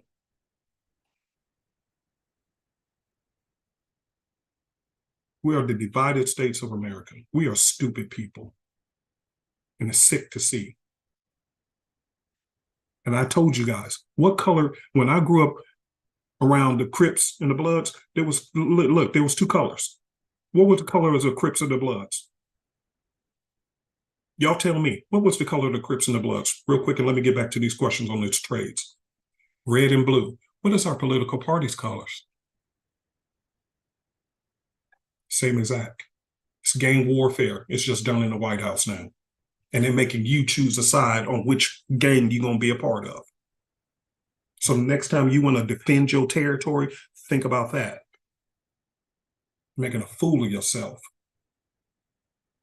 They don't even come to see you until they need your vote. Now they showing up in your neighborhood like y'all best of friends. Where were you all year long when my family needed some bread on the table? Where were you when I ran out of butter? Where were you when my child got hurt and I was crying? Where was you when I needed a loan for a business? Where were you then? But then when you need me to keep you voted in, here you come doing speeches in my neighborhood like we the best of friends, shaking hands and smiling like we cool. And you actually go for it. See, foolishness. So you part of the problem. And you can't even have a conversation of facts in your own house without y'all going off on each other. Now y'all tearing up your own house over some stupidity. And this is sickening to me.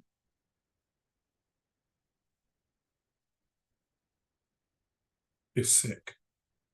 And meanwhile, our true adversaries are all collecting themselves together as a team behind the scenes, waiting for the moment to strike and take us out.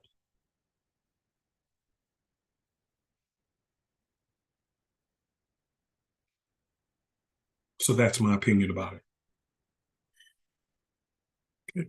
Raj, let's get to something else. Raj, go ahead and unmute. Let's get these last few hands and I'm out of here. I got a date and I can't wait. I want to hang out with my Nancy. All right, go ahead. Thanks, Uncle P. No, you've answered my question. I think I must have kept my hand up. Thank you. Sorry, no worries. Good. Thank you, sir. All right, let's go to Soldier. Go ahead and unmute. How you going? Can you hear me? Hello? Yeah, hey, I can hear you. What's happening? How you going, mate? Yeah, good. Good, man. I came across you from one of the interviews, and I like what you're doing. And I just wanted to ask you some questions. Is your main product the Ocean Wave product? Great question. Let me ask you this. What kind of trader are you? Are you a trend trader or a reversal trader? Well, I'm still just finding that out. I actually have a coach here in Thailand, and she's phenomenal just on candles. Okay. No indicators, no nothing. So, but it's like there's too much time involved. I like something like this where I don't have to think about it. So, yeah. All right. Let me give you this, and this is my honest opinion. You can go with neither one. This is just a clear, honest opinion. If you feel comfortable with my answer, go with the one I'm telling you. If not, don't do any of it. I'm not giving you a sales pitch. Are we very clear on that, please? Yeah. So, okay, we good? We good? Okay. I don't want you thinking, oh, here he come with a sales pitch. No, I'm just a trader. I'm gonna give you an honest opinion. The honest opinion is the markets, in your opinion, do you think the markets go in a trend more or do they go in reversal more? What do you think the markets do more of? Seem to reverse more, I think. Say again? I think they reverse more, yeah? Okay. No, in my opinion, they reverse, but you'll find that more of them are going in the trend. And here's a perfect example. Look how long this thing been going into a trend, okay? Watch this. Here's gold.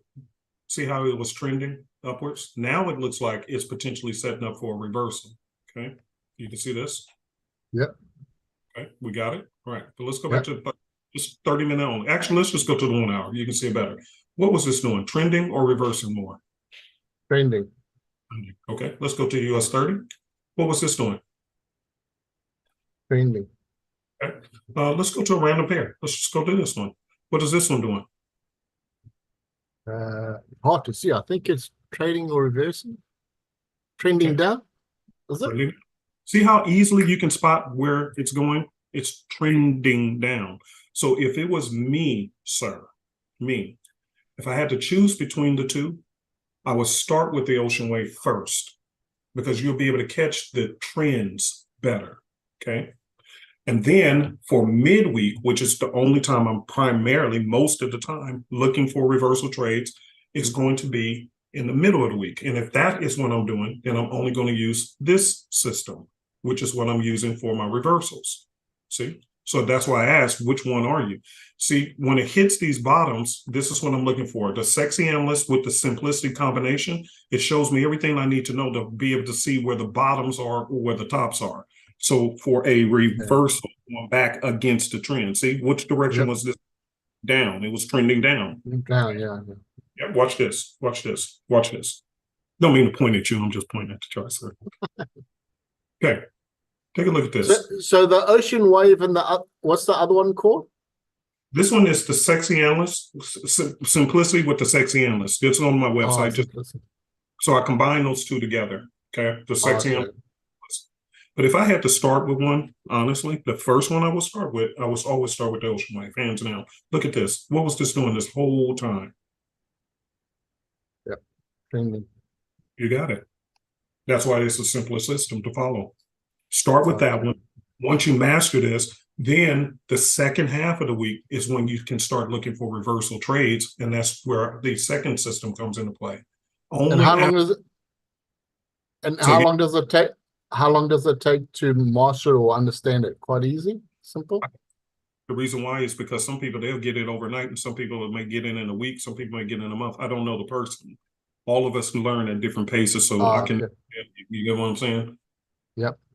Yeah, I can't. And then on the wave, and let me give you this. How soon can you understand it? You can understand it in the first 30 minutes of going through the tutorials. You'll completely understand it. It's really easy to understand. So for an example, let's go back to the Euro USD. Okay. See this? Or wait, let me go back to this one. This one was very easy to understand. See this arrow? Yep. Okay. See when this crossed below the red line? Yep. See that? And Yep. what was most of these trend arrows telling you? Down. So was there any surprise that this thing went down? No. Okay. See, you just learned it just that fast. So start with Okay. that. Okay. The other question is pips. What is your average pips you're looking for? I don't. See, that's where you can do what's called a 1-to-1 risk ratio, which means wherever your stop loss is, if you're using a 30 pip stop loss, you can 30 pip take profit, or you can do a 2-to-1, 3-to-1, da. But if you're just riding a trend, I don't know how far this thing gonna go down. I just can ride it from Sunday until Wednesday and see where it's at on Wednesday. Since it's gonna primarily keep trending up until midweek, I can get in on the trade on Sunday nights, which is one of my favorite times to trade. Sunday night, starting around 9 to 9:30 p.m. New York time, and I can sometimes stay in these trends. Look, I'm gonna hit Control Y, and it's gonna bring up what's called your day separators. And look how far back this one been riding. So this is Wednesday, Tuesday, Monday, Sunday, Friday, Thursday. See, you've been riding this thing the whole time. But if you would have got in right here, that's cool. Whatever you would have got in. Look at how smooth that thing was running. One direction. Yep. One direction. Number two, sir, if you do get this, I like these candles. See how small and tight they are? Yep. That's the ones I love it. Love that. Why? Because even if there's a news event, it won't be that big of a spike. So I'm not concerned about getting stopped out. Why? Because when I enter the trade, I'm either going to put my stop above the arrow, or I'm going to put it above 2 waves above where price is. So if I would have entered here, wave 1, wave 2. So my stop would have been up here, out of the way, completely. And am I concerned about losing sleep over the trade? No. Why? Because look at the candles. They never spike huge. They always stay orderly. And it just slides right on into profit. Simple, smooth, and easy. And what's the percentage of accuracy or to earn profit? Can you make $300 a week or a day? You know why I don't go over that no more? I learned a big lesson. It depends on the person who's using it. I'm going to repeat that. Everybody hear me real good. And sir, it sounds like you're still learning the process, so please hear me really, really good on my answer. Yeah. Okay. That has always been a question that all new traders ask. And I have come to understand that is the wrong question to ask. You know why? Why? Because most traders don't follow the rules. And so a person A could get the same trading system and say, you know what, hell or high water, I'm going to follow these rules. And their accuracy is much higher than a person who buys the same system, person B, but they're a rule breaker. They don't stick to nothing. They're always trying to imagine or add a little something extra, a little this, a little that. They little razzle dazzle, and they turn it into a gumbo pot of foolishness. And so they don't follow the rules, and then they complain, hey, you said this had a 80% win rate. Yeah, that was to the person who stayed disciplined and followed the rules. So since I don't know your personality, I don't refrain from telling people win rates anymore. I will continue live videos on YouTube to show you what I'm doing with it, but you do what you will because I don't know you. And that is what actually determines, hear me really good, sir, you knew. What really determines successful traders from failures, it's really not about the system or this and that. You're going to lose trades here or there, but it is the person. How well are you remaining disciplined to your rules? Do you follow them hell or high water? And as you talked about a mentor who you're talking about, how disciplined is that person? Did they come across as disciplined? Yeah. Okay, that's why they're your mentor. Yeah. That's exactly the point. All of them, I'm telling you, they all have the same thing in common. They are very strict with their rules. That's what makes them the leader. But the person who comes under them don't want to follow the rules. They hear the rules, but they don't follow them. So they don't get the same results as person A, not because they can't, it's because they lose one trade, they lose their mind, and now they start trying to do this and that wasn't in the rules. They don't stick to anything. So, sir, I can't answer that question. I will refuse to do it from now on because it just depends on how many people follow the rules. Make sense? Yeah. Okay. And the last one, can you do crypto Bitcoin on it? Or is it just for let me show you this. Anything that your broker chooses to offer, like natural gas, this is a beast one. Ooh, this is nice. See, this is so oil, US oil, everything? It's not about the system. It's about what does your broker offer over here. And you can right click on your platform. All right, on the empty file. Okay. They offer up in here. See, like this one has stocks. You can trade stocks. Okay. Here's Apple. Watch. Watch this. I don't trade stocks in here, but see, look at Apple. See, okay. I'm with you. Yeah. See that? Look at this. You could have won on Apple using Ocean Wave. See, it's not about, see, look at that. Boom, boom. And what does this say down here? Dang, I should have been trading Apple. Y'all seeing this? This is Apple. This is stock. Look, MACD is what? Above the red. What does these arrows say? Up. And what did price action do? See, anything that your broker offers, you can trade it. Okay. It's about the platform, the broker's platform on the NT4. Long stay, whatever they offer up in there, you can trade it using the system. Yeah, it's not restricted to one thing or another. It's up to you. And it's easy to set up on MT4 with your instructions. Yeah. If you decide to get it, again, I'm just saying if you don't have to, sir. But no, I'm being very, listen. No.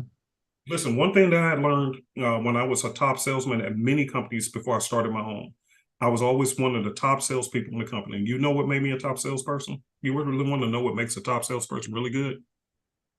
What's that? All salespeople, hear me really good. Stop selling people. People buy you because they trust what you say. They buy in your character. They're trusting that you are telling them the what? Truth. And from there, you let them make their own choice. Poor salesmen are always pushy, always trying to put something on you. I had learned a long time ago, look, I'm going to just give you the information. You do what you will. I'll be here if you have any questions, but I'm not going to try to decide for you because guess what? You're going to decide what you want to do anyway. Am I right about it? 100%. So that's why I'm not trying to sell you anything. You asking me questions, and from there you make your own choice. You ask me something, I'll show you. If it ain't right, it ain't right. It is what it is. But I'm not going to sell you anything. I'm just introducing you to an opportunity of what we use. If it is a good fit for you, cool. If your mentor or somebody else tell you to leave it alone, then leave it alone, sir. I'm being honest. I'm detached away from a sale. If it happens, it happens. It don't even matter. It's more about being authentic with people. Because after you buy it, if I sold you something just to con you, I'm not going to feel good about the money anyway. I prefer you keep it and still come to class so I can constantly mentor you on my end, just like she's doing. I'll be happy to do that, but I don't do what you want. Do what you want. But here's what I will say. If you do it, there is a course, video course. I believe in videos because you can really learn from seeing it. So I have a complete video course. At the end of the video course, there's even a step-by-step video installation that walks you through step by step, and it'll only take a few minutes to install. Okay, so it's really easy. Okay. Okay. Yep. Awesome. Thanks a lot. Was it helpful? Yes, thanks. Okay, have a good day. All right, last hand, and then I'm out of here. Sonia, go right ahead. Good afternoon. Good afternoon. Good afternoon. How are you? Good, good. Good to hear your voice. Yes, likewise. I unfortunately missed the beginning, so I'm going to have to wait for the replay to drop. But just a question. Now, I'm really sorry if I'm missing something, but have to clarify. You know, with the time that you're looking at the charts, I get you're not going to do the how you transfer it to UK time. I get that. So your 9 to 10 Eastern Standard New York time is 2 o'clock in the morning here. Okay, I've got that. That's one time I'm looking at the charts. But what I want to get is, so for the example you used earlier with the Euro GBP. Great question. Oh my God, already. Yes, go ahead. And you said how many times it dropped, and then they faked people out thinking it was reversal. So are you saying you would look at that chart at the same, your 9 to 10 Eastern Standard each evening? You're looking at that That's chart. my setup, yes. But, and I'm glad you have your question. If you had it, Donna, I don't know if Donna's still in the group, but if you guys, Donna, can you post your email, dear? Can you put it into the chat, the email to the license department? Donna runs that for us. Okay.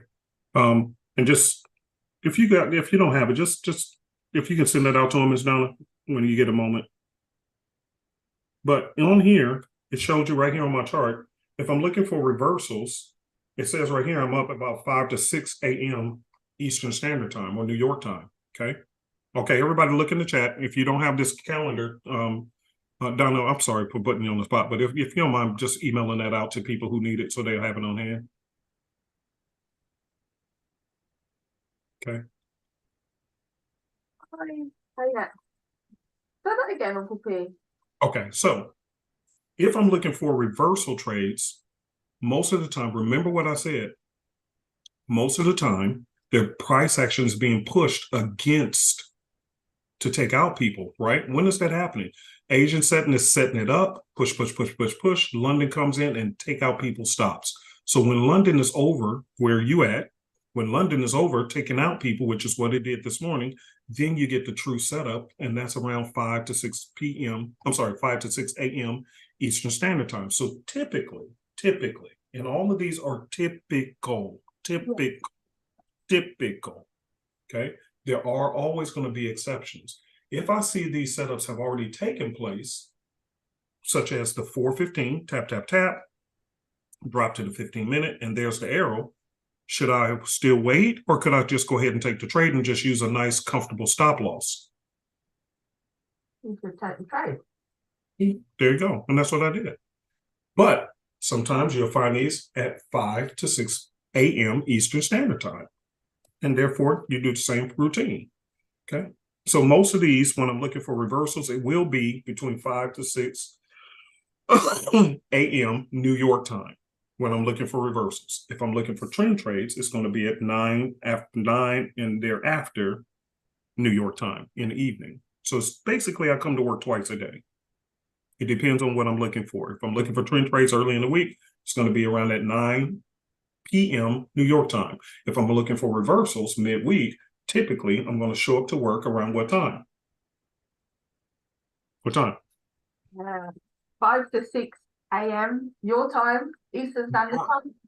New York time. That's New York Eastern. Okay. So that's my 2 times I come to work. It just depends what am I coming to work for.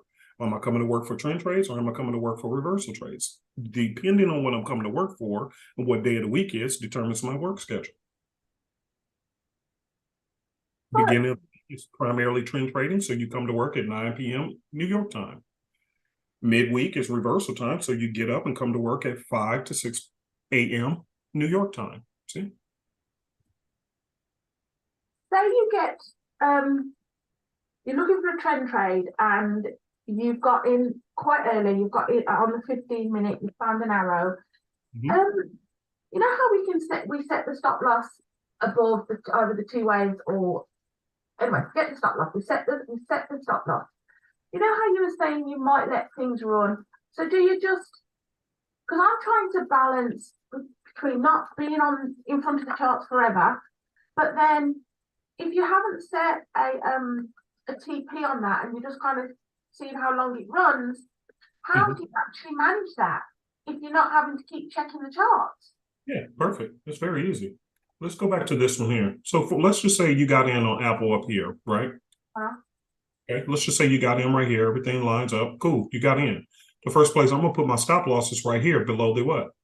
Arrow. Why? Because it looks like this price has never broken below the main wave, has it? Look at these candles. Has it ever broken below this main wave down this far? No. No, it has not. So is that a safe place to put my stop loss so I can be at peace? Write this down. That's the same place. I want you to, and I'm so glad you're the last person, but let me answer this. Oh, Liz, I got to get to Liz next and we're done. But let me say this to you guys. The reason why you have that MT4 and MT5 glued to your behind all day long, you dreaming about the trade. You can't eat and sleep without this trade. You romanticizing this trade. You can't function without staring at this trade. Why? Part of it is because you are constantly staring at using tight stop losses, and therefore you're nervous about the trade. Not you personally, but would you agree many traders are doing that? Yeah, absolutely. They refuse, no matter what I say.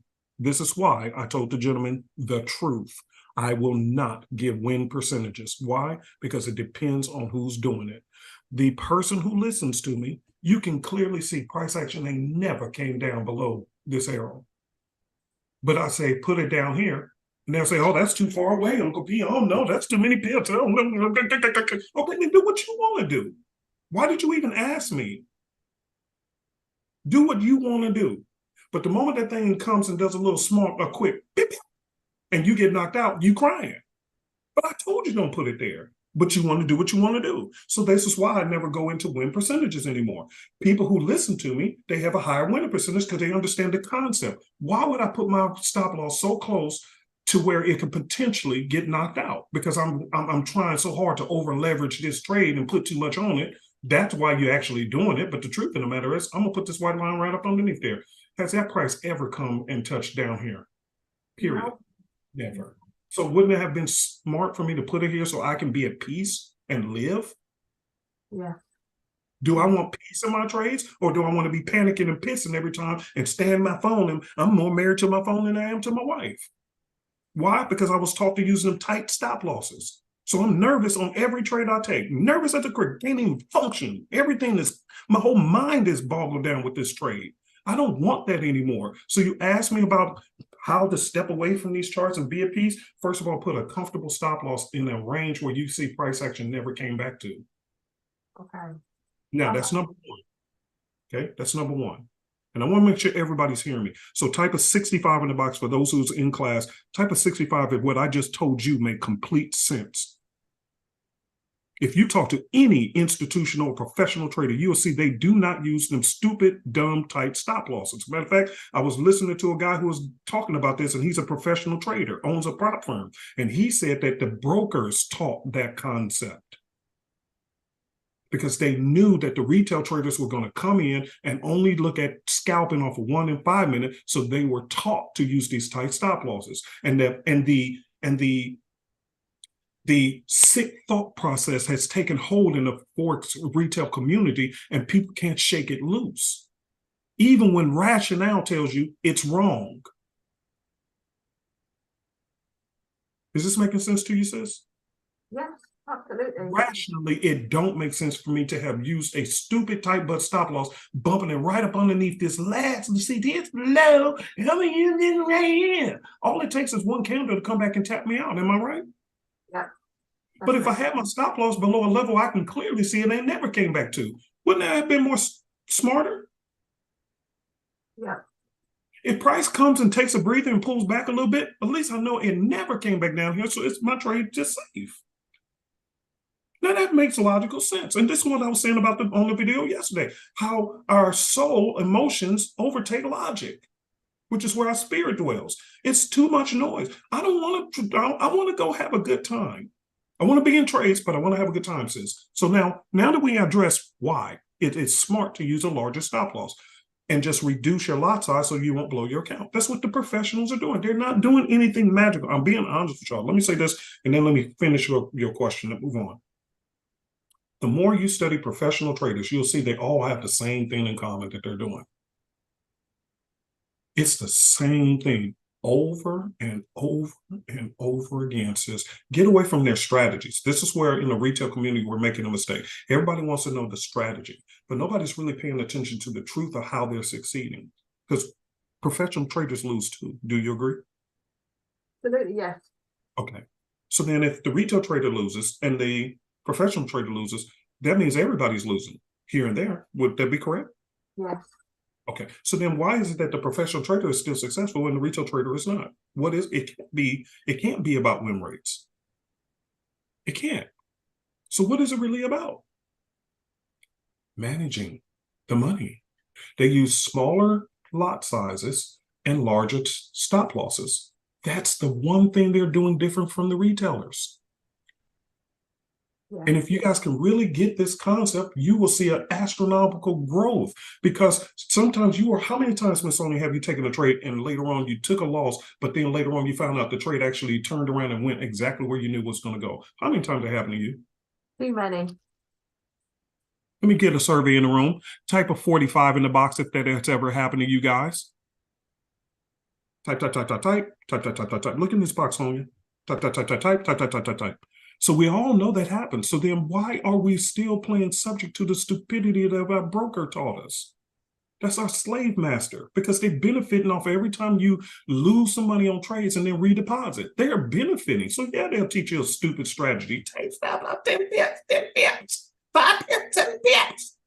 One candle, take you out. You cry, but you don't quit on that broker. What do? You go right back and refill that account. And they get paid every time you take a trade. They love you. But they don't like people like me who sit back here and take one trade and let it ride. They're not making money off of me. Is this making sense to you, sis? Yes, yes, definitely. And I'm sorry for this extended answer, but I want to give the concept, because I know we're going to have at least 1,000 people watching this. And so it's not just about your one question. I'm giving you concepts as to why we start off far away from the problem. Now, here's to answer your question. How do I manage it later on? Here we go, using the same white line. Just because I started it here don't mean it has to stay here. When price action moves up here, I can take this one and bump it up 2 levels beneath, okay? Which I can move it here. Why? This is wave 1, wave 2, here's the third wave behind it. So I'm still completely out the way. If this thing come back and bumps, I'm way down here, that's cool, but it ain't right here. Now this thing moved up again, didn't it? Let's move this up. And let me change this to a different color. What's your favorite color, sis? Yellow will do. All right, yellow will do, she said. Let's get a lady yellow. So now I'm gonna move this yellow line up and move back up into profit some more. So now price action is up here. Where can I move this white line? Just keep following it. At least 2 or 3 waves behind. I can put it right here, or I can put it right here. See, 2 waves behind. Where's the wave? Here's wave 1, here's wave 2, and here I am, 2 waves behind. And this thing keep moving up. Now it's up here. And keep moving this up, and I just keep moving my stop loss. Now look, ain't this a good far away from where originally my stop loss started, way down here? Yeah, yeah, it is. But can you put the day separators on, please? Because I'm thinking that if we were to work it back from today, and let's say that was, I don't know, last week Tuesday. Mm-hmm. Let's put it on so I'm not guessing. The day separators, please. Okay, get the day separators. Control Y. All right, let me go to a smaller time. Hang on. Open these candles up. Okay. All right, hang on. That's too far. 1, 2, 3.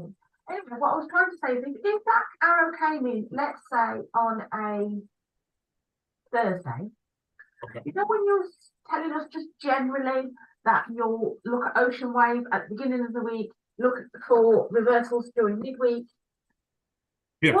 What if I stuck to that to exact letter And the midweek came, I've done my reversal, not looked at the chart again until Sunday, but that arrow came in on Thursday. Is it too late to respond to that arrow on Sunday? Yeah, well, see, these are going to come in all throughout the week on different pairs. I don't want to have to chase a trade. If I missed it, I just say, doggone it, I missed a good one. But I just wait for the next one. You don't want to chase it because you don't know how far down it's going to go or this and that. Like, for an example, there's a reason why I'm not touching this particular trade. Look at this. Contradiction. It's just going to be one of them. I'll say, oh, doggone it, I guess I'm going to miss it. Because what is the sexy analyst telling me? What does it look like it's potentially setting up to do? A reversal. Okay, but then when I come over to this one, what does it look like you can still do? Just keep on selling. What do I do with this? What do you mean? What do you do with the conundrum? What do you You're mean? my coach. You're my Forex coach, and I have this contradiction. What do you tell me to do? Oh, just leave it alone. All right then, sis. That's how you do the determination. We don't have to force these trades. If it's too late to get in or anything that don't feel right, just don't take this trade. If the arrow came in way days earlier and okay, well, doggone it, I just missed a good one. Next time I know, hop on it. But I don't need to hop in it now. Why? Because there's too many other opportunities. I just need to be patient and wait for what I'm looking for. And if I missed it, I missed it. I just have to wait and come back tomorrow. We don't force anything. This is, again, why I answered that man's question, Soldier Pete's question, the way I did. It depends on the person. How much patience do we have? If this don't look right, again, this looks like a great, like it's setting up really, really great for a 415 setup. But I am scared to even think about touching this thing because it looks like it could still push downward on the ocean wave. That is a contradiction of two different directions. So look at this right here. What does this say down here? There's a solid downward movement. About trying to buy. But then over here, this is telling me that it's setting up at a great range to do what? To buy. Let's mark this. See that? Great. So which one is telling me the truth? I don't know. So guess what? I don't trust neither one of y'all. I'm going to leave this alone and go somewhere else. It's too late. When in doubt, stay out. Okay. Because that makes complete sense. It makes complete sense. There you go, sis. When it's too many pairs, too many opportunities all week long. I don't obsess over one. If I missed it, I say, doggone it, that was a good one, and I know I missed it. But I don't obsess over it because guess what? There'll be more. Let's go to the daily. Now, see, on the daily, this is what I'm saying. See, on that daily, look at where it is on the daily. Oh, my God, this is just too pretty. You see this? This the daily doing the double bottom. When that daily do double bottoms, ooh. You see what I'm saying? Yeah. Woo-hoo. I ain't gonna lie, this one looks too delicious. It looks delicious. Especially you got the daily doing the same thing as the foe. Man, what we talking about here? So, what will I do? Here's what I would do, honestly, looking at this trade, and I have been watching it. Watch this. Here's what I would do. Okay, I'm gonna make this big so it can sit there and everybody can see. All right, so it's right there. Go to that daily. Go to that 4 hour, everything is looking sexy. What am I going to still wait for? The arrow.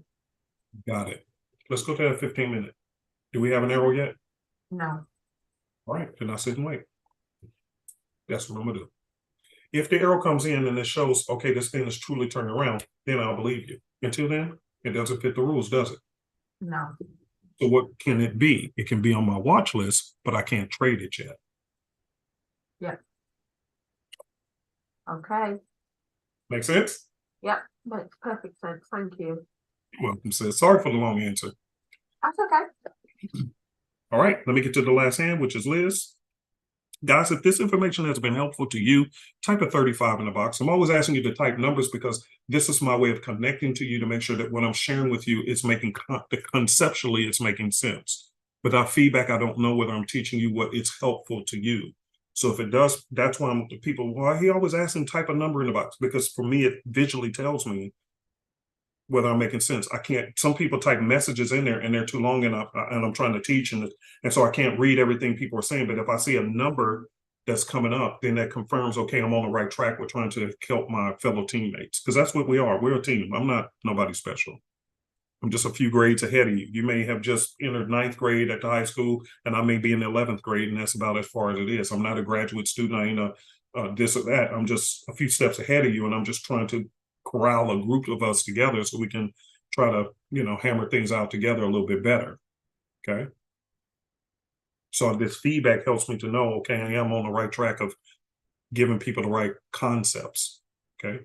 And again, you can twist and turn these concepts the way that fits best for your trading style. You don't have to do things the way I do. I'm just giving you my concepts, but you don't have to do everything exactly the way I do, because you may not see the charts the way I see them. Okay. All right. Let me get this last hand and I got to get out of here. All right, Liz, go right ahead. Good morning, Uncle P. What's up? What's up? What you say? Doing pretty good. Enjoying the class. Good. All right. Good morning, Super Easy family as well. Yeah, good to hear your voice, sis. What's happening? So I'm going to stay with the one Miss Sonia was talking about, either ECHF or GCHF, whichever one. Okay. But I think the one that you had put the slant patterns on was GCHF. Yeah, G Swiss. Yeah. So yes, sir. here's the deal. See, G Swiss, it ain't nowhere near down here. Let's go to that daily. This thing can break through this level here and come down to this level. So if I was looking at G Swiss, which again I got out of it, I'm waiting to see if the thing may do a pullback. It may, okay, but it's still doing the same thing. Let me remove these day separators. I'm gonna shrink these candles, make it small. You know me, I like it tight and right, so I can really see the stuff that looks like it can still head down, but it looks like it's double bottoming. And if it pulls back up, I may take it for a hit, because this is telling me this has still got potential to go down. Now, the problem is, look at this. So go to the 4-hour. Does this show 415 setup at all? Let's see, just a minute. Okay, go to the 4-hour, everybody, GBP Swiss. Does this look like a 415? yes. No. Here's the bottom. Look at our baseline way down here. See it? Okay. See, here's our baseline way down here. Here's the green box. Here's the batter's box way down here. So this thing can be stalling. It could do a pullback later on this evening and then come back down and keep on rainbowing on down. We've seen this last week with all these euro pairs. How many times did people think it was, oh, this is the bottom? See, accumulated, shot up, Asian session, fake out, drop. Asian session, fake out, drop. Asian session, fake out, drop. And it continuously kept doing it over and over and over again. Okay, same thing with the euros, same thing. It was not a legitimate 415. So how many times did people get faked out on these? See, this is where they call them pullbacks, but they're really fake moves during the Asian session. They're faking you. It dropped.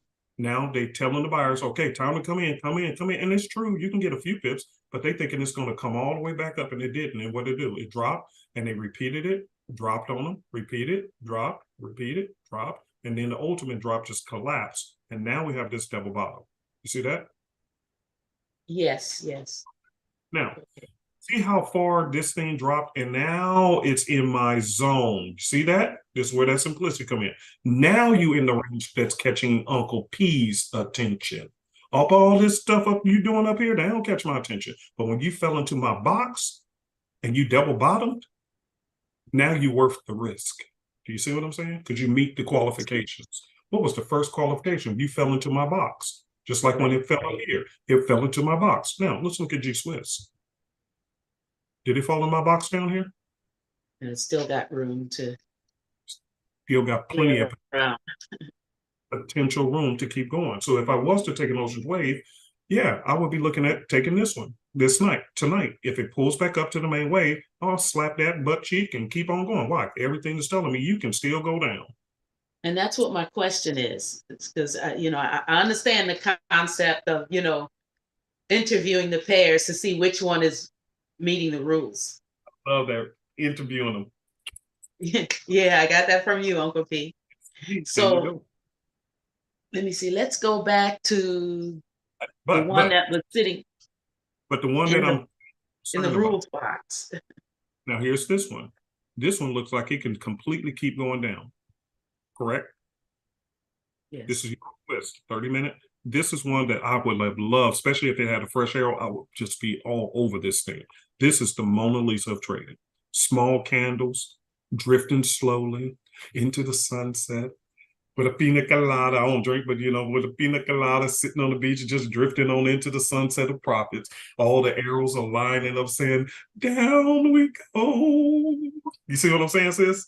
Right. Except for one big problem. When I come to you, Right. you like that G. You are at the bottom of my batter's box. This is the first alarm to say, I better leave you alone. See the difference? Here's G Swiss. Here's the batter's box for a buy. Here's Euro Swiss. Which one do you would give you more concern about potentially reversing on you? G Swiss or Euro Swiss? G Swiss. G Swiss is the one I would go with. Euro Swiss, I'm gonna leave that alone. I don't know. You are right here. See the Euro? It's right there at the very bottom of my buyer's zone. That's too close for comfort. This is why And that's in the tutorials that says no meat left on the bone. This is exactly what I'm talking correct. about. We just want to take a snack bite at that thing. You're already in that zone right here of reversal. This one, you got plenty of running room that if you break through this level, then you got all the way to come on down here. That's plenty of running room. But this one, you have no running room left. So I'm not looking for a trend trade on this. We're done. Right. And so what I do is I'll go by the rules and make sure that it's lining up within the buy or sell zone. But what do you do in the middle? Just stay out. Don't just look for the ones that qualify and that's it. When in doubt, Stay out. it's always going to be my answer, sis. We should Okay. not be very, very clear. If I was talking to a room of banks and institutions who will put millions of dollars on the trade and they had any doubt about that trade, would they even think about touching it? Right. No, they wouldn't. And why do we do it? Right. Yeah, and that's why I'm trying to correct what my thinking is here, because when you were on the I think it was the one where you had the slant patterns and you were showing how it would go up and then drop. That's why my question was. But here's what I would say, sis.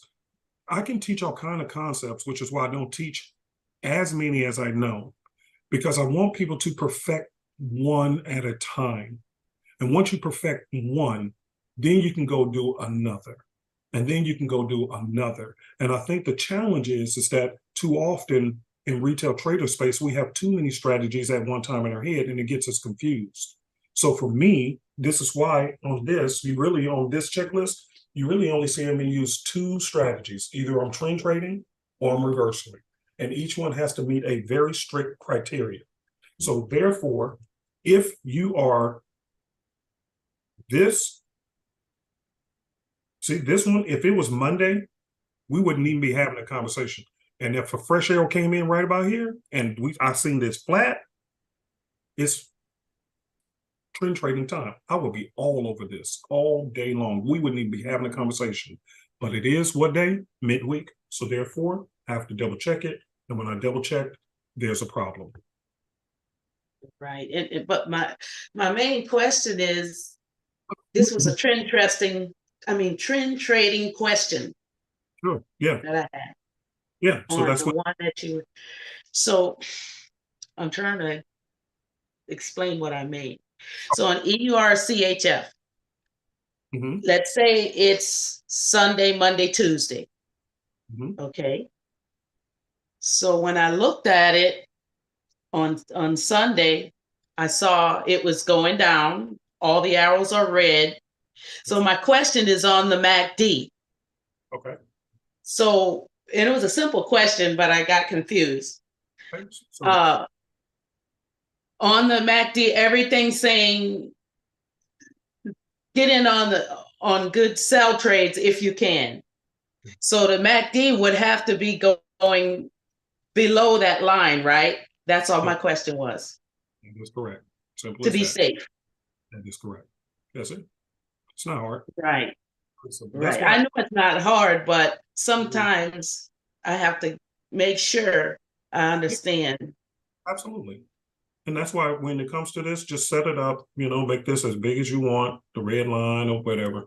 And you can change the colors, whatever. But this is why I did it this way, to make it very simple to me. Either it's below or it's above. Right. And That's additional now. That's just a comfortable additional confirmation that makes me feel better about when I'm entering. Now, you may come to a situation like this where, well, that one actually was perfect. Look, see how the green was below? right. Those were it. So, yeah, it's just that simple. We can leave it just like that. Right. Because I know you were saying, okay, I got in up here, and sometimes I may miss the timing. And so you say I got in at the top of the wave. And Yes. so that's why I said, oh, okay, I see what I'm doing wrong. I may be off on my timing. I have to wait until it go back up and then get in for the drop on a downtrend like this. But That's what I was doing wrong. no, you're not doing anything wrong. Here's what I'll suggest. At that point, are you chasing this? No, I'm actually trying to figure out when to get into a trade when it's retracing back up to the main wave. What's the best time to get in the trade to catch it going down again? Right. Here's the question. What do you not see here all along this way? What do you not see?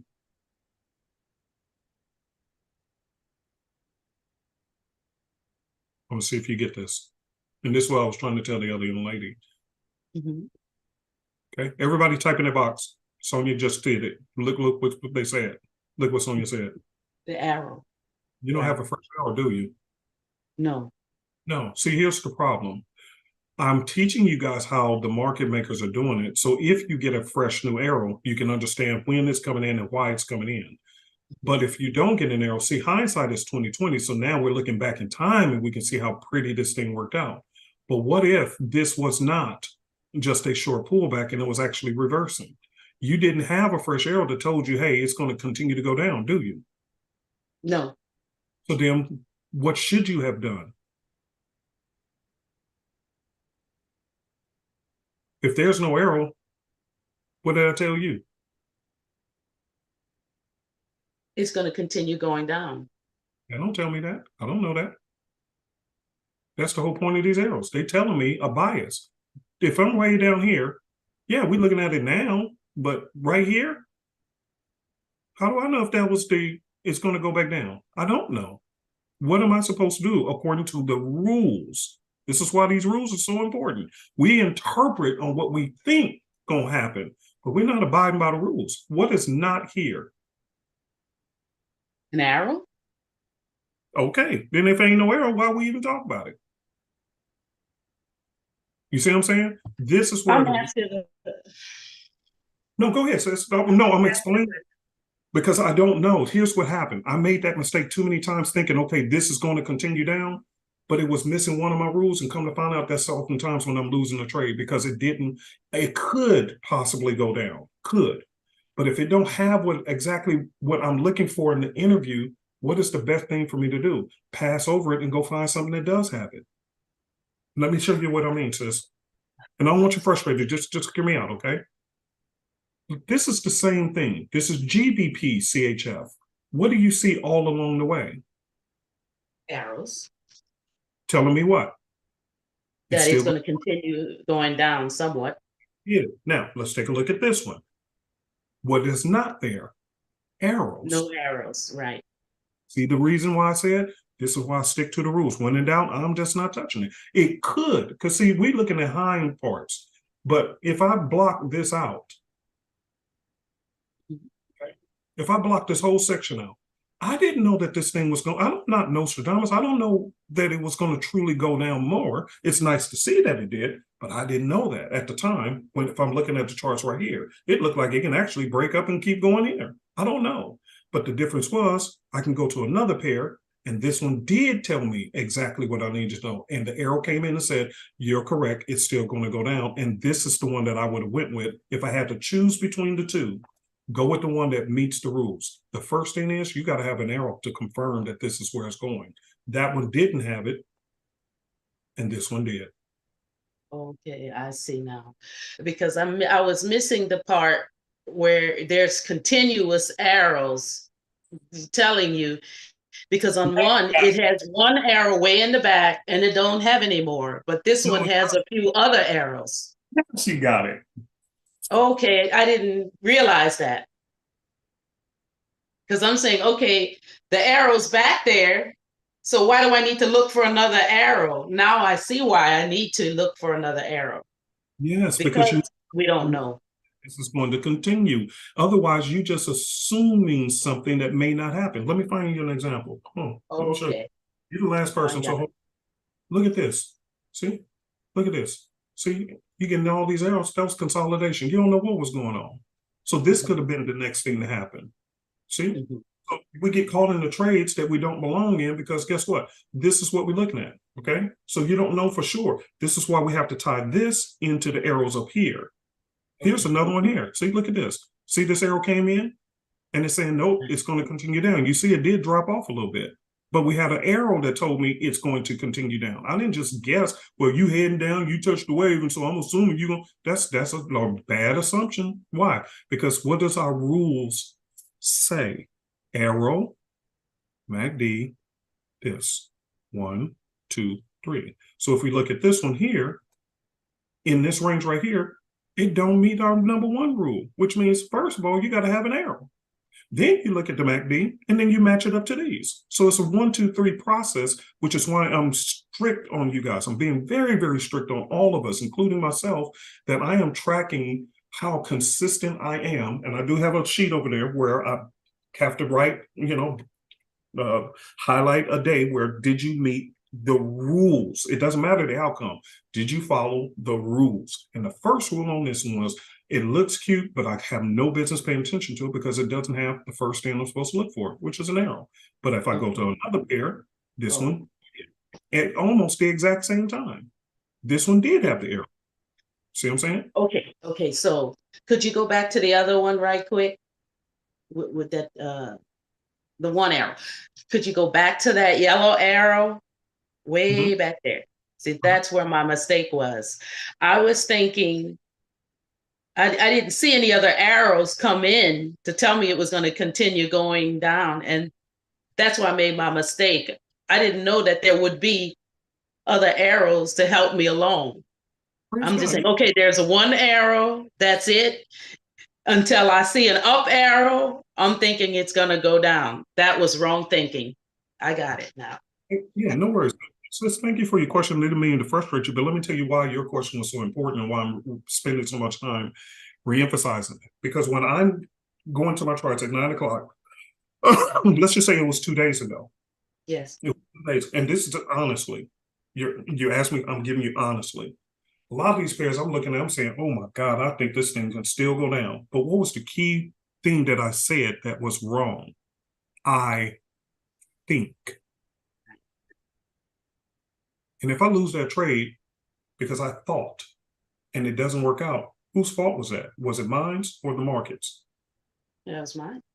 It was my fault because it didn't have what I was supposed to look for. I was going under an assumption or over a feeling versus just going over the fact that this does not have the arrow. So if this one is heading down, there's a likelihood that there's other pairs with the Swiss that are also going to go down. So let me keep dancing between these two. Let me check CAD Swiss. See, CAD Swiss, I wouldn't touch it. Look at this. It's too raggedy. See? Right. Nope, too raggedy. I do not touch this. That's foolishness. I don't care what this is saying. Look at that. That's just sideways market. It's just choppy. So I don't want you. Let's look at you. This one would have been a pretty one. And look at this. See, this is pretty. Okay, so I could have took that one. That was better. Look at G Swiss. That one is the one. Why? Because look at that. Fresh arrow and fresh arrow. And I'm going to hit Control Y. Look at this. Here was Wednesday. Here was Tuesday. Here was Monday. Look at that arrow. Monday. See? So on Monday, I would have saw this. And I said, well, do I choose this one that looks like it can keep going down? Or do I go with the one that confirmed that it's going to go down? I'm going to go with the one that gets information. You see the difference? Okay, yes, that's what my question was. You kind of helped me to get it out because I was getting confused on how to ask it. Those arrows, that's what it is. Yeah, I got to see that arrow. Or it has to be at least close. So even if, let's say at 9 o'clock I come and price action's over here. Okay, let me remove this. Here's where I can make an exception. Okay. Here's price action over here. Okay, and I'm gonna draw a vertical line so you can see this, so that you guys are very clear. What if you come at 9 o'clock and price action is over here, but the arrow came in over here? But isn't price action still pretty close to the arrow? Right. So it's pretty recent still. We'll agree, right? Yes. Okay, all right. But then we come to this one. Here's price action, but the arrow is way up here. That's where I got thrown off. You got it. Just hang tight with your boy. You know you've been with me for a while. You know I got you. Yeah, so I'm not frustrated with you. I'm frustrated that I don't know how to get the question out. You don't worry. You know me. I'll stay along with you as long as we need. We ride or die until we get this straight. Sorry, Uncle. I guarantee there's at least, and I was very impressed, by the way. Thank you, YouTube family. But I was very impressed that organically we have over 1,000 people who come back and watch that YouTube video. I was like, well, cool. That's a nice class. You know, praise God for that. But the point is, your one question can translate to 1,000 people who may have been asking the same thing that just didn't get an opportunity. Right. So I don't want to play like y'all's questions are not serious. I don't do that. I'm serious. Your question could be, let me say this why, and I'll let you go. Okay. I'll tell you the number of questions I had when I was coming up. And I had nobody to answer them. And even when I tried to ask questions, people made me feel stupid for asking them. And so I really had nowhere to go with my frustrations. I had nobody to talk to. Nobody cared. Nobody cared. And then, so for me, this class means everything because I'm giving back to you guys what I really needed at the time. It could have shaved years of frustration off my life to have somebody a few grades ahead of me mentoring me. And there was nobody. Does that make sense? So I don't care how long it takes to answer your question. As long as Nancy is okay with me hanging back and do it, I'm good. Because I want you guys to get the help. At least somebody helps you to at least think this out. I'm not saying my answer is always correct, but at least we're thinking it out as a team to figure this market out as retail traders. Because without this group, how many others is doing this? Nobody, as far as I know. This is wonderful. So could you finish your comment on this one where the arrow was way back there and now you have the yellow line? What were you going to say? I ain't touching it. That's the point. Okay. What's on my rule? What is going back to sticking to the rule? What is on my rules for Ocean Wave? What has to show up first or be nearby? What has to be the first thing? An arrow. An arrow, right. We don't have one. So yes, it's flattering to look at you, but I can't touch you. You don't even have the first part of what I'm looking for. Mm-hmm. This one does, right there. You do not. So I have to ask my question, why am I so entertained with you? Okay. And if I'm straight, who am I going to blame right off the top? I can't even blame the markets. Who am I going to blame? Me, because clearly on my interview sheet, the first thing you're supposed to have is a fresh arrow or be somewhere nearby. And that arrow is days back in history. Look, hit Control Y. Look at this. Here's Wednesday, Tuesday, Monday, Sunday, Friday, Thursday. That's how many days? That's it. Last week. And I'm still, so that's legitimately, I'm chasing somebody. I'm chasing the trade. Right. It was somebody who was more recent and said, no, get in right here. Look at this. This was last night. So from here, where you could have got in to here, you had already made about 25 pips. Right. And some reason I missed that where you're going to get consistent arrows, not following the one way back from last week. That's major for me. Now, here's the reason why. I'm not saying you're wrong that it can't continue, but isn't that trading by breaking rules? Yeah, if I'd have known about that rule, I think I might have oversighted that one. I don't know. Yeah, we're just trying to get our routine down. Like I said, family, what we're trying. I'm trying to get all of us to stick to a routine plan.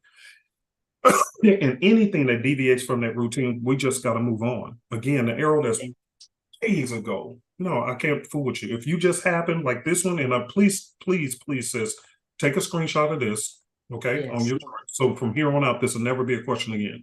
If you are very close, you know, we could even say it a day ago where pull back up, that's fine. But I want it as close as possible with a fresh arrow so I know you're still legitimately fresh information. Got it. I don't need information from last week because at any time this thing could be reversed. Let me show you this. Watch this. And this will be the last example. Okay. All right, let's go Thank to you, E. Uncle P. Sure. Look at this. Doesn't this look like a very pretty reversal setup? Yes. Let's go look at this.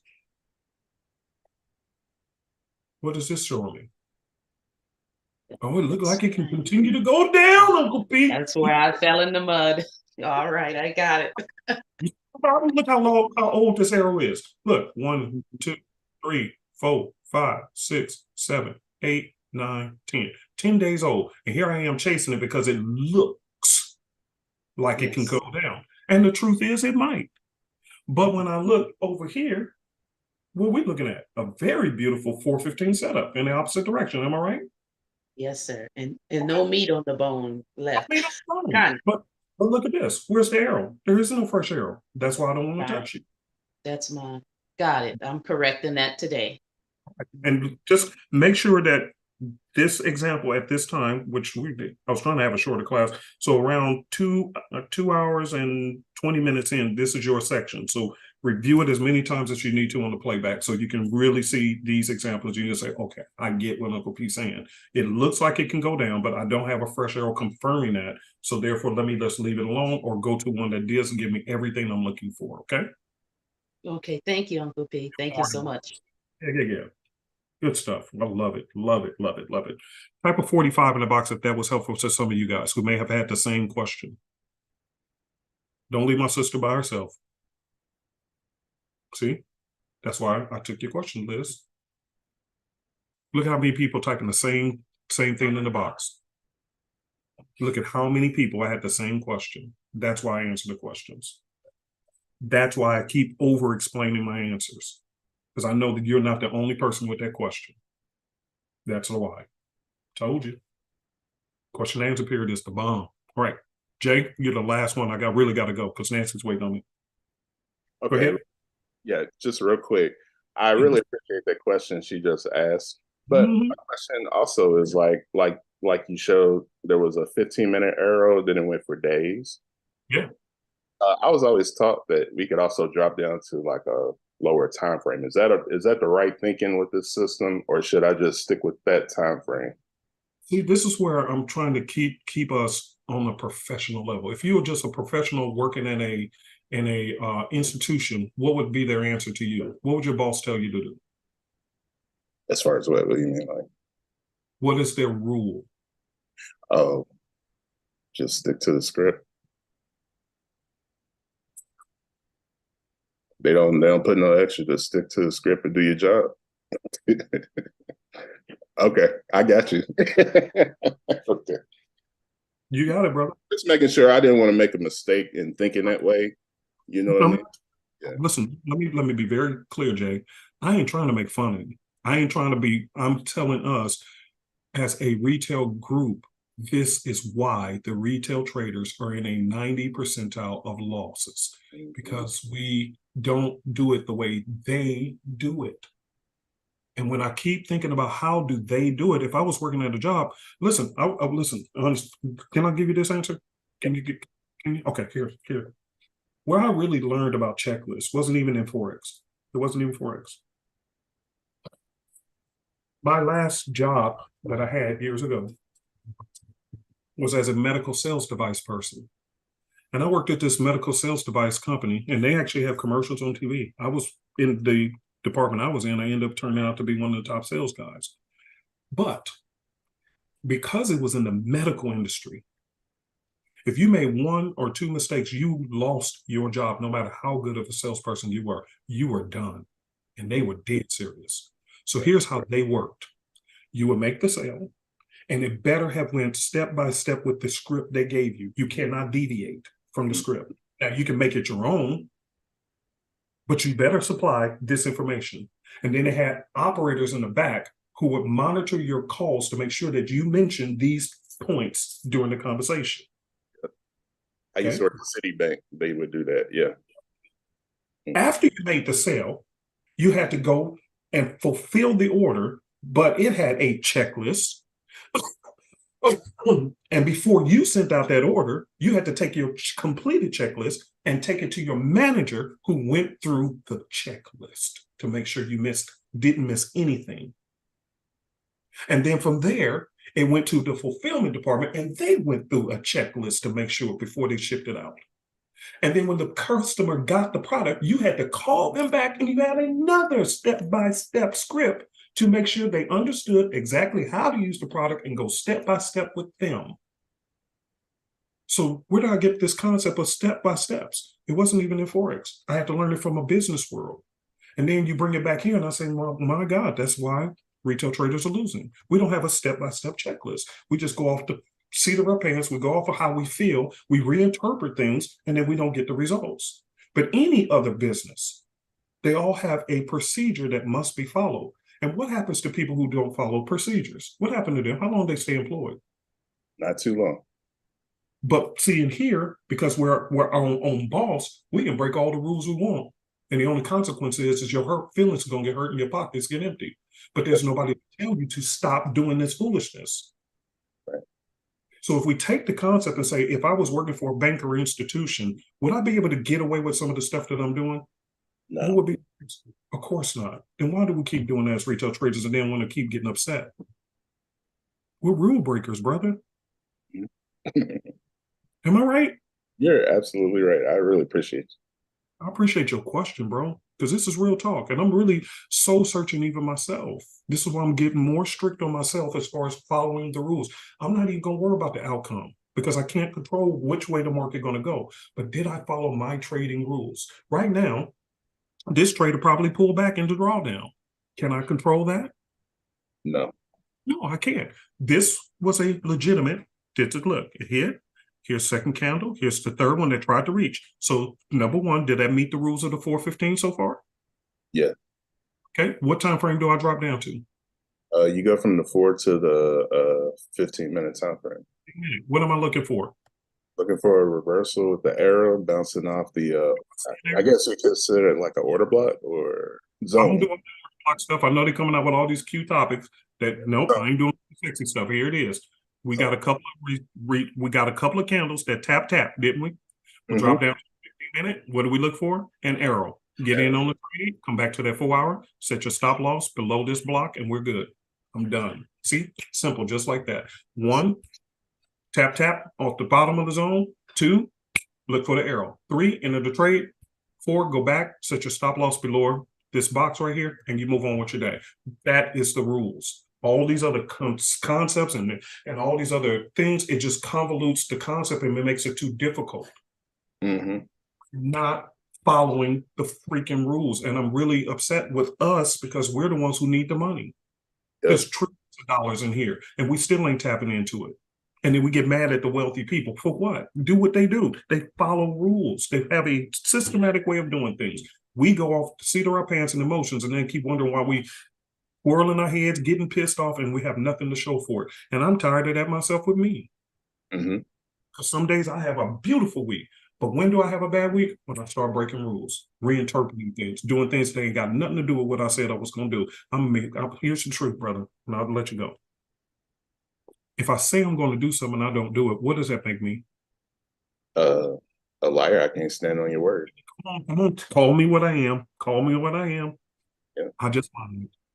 But see, we don't think nothing of it because who are we lying to? We ain't lying to people. But the truth is, you're lying to yourself. You are a liar. That's the bottom line. You said you were going to follow rules and you don't. And that makes you a liar. You don't have integrity when it comes to trading. And so for me, my checklist is to make sure I'm operating with integrity. If you say you're going to come to these charts starting at 9, that don't mean 8:45. And I'm very say, oh, I can't tell you, brother. No, let me say this, please, and I'll let you go. But brother, I promise you, now 8:45, my nerves kick in so freaking bad.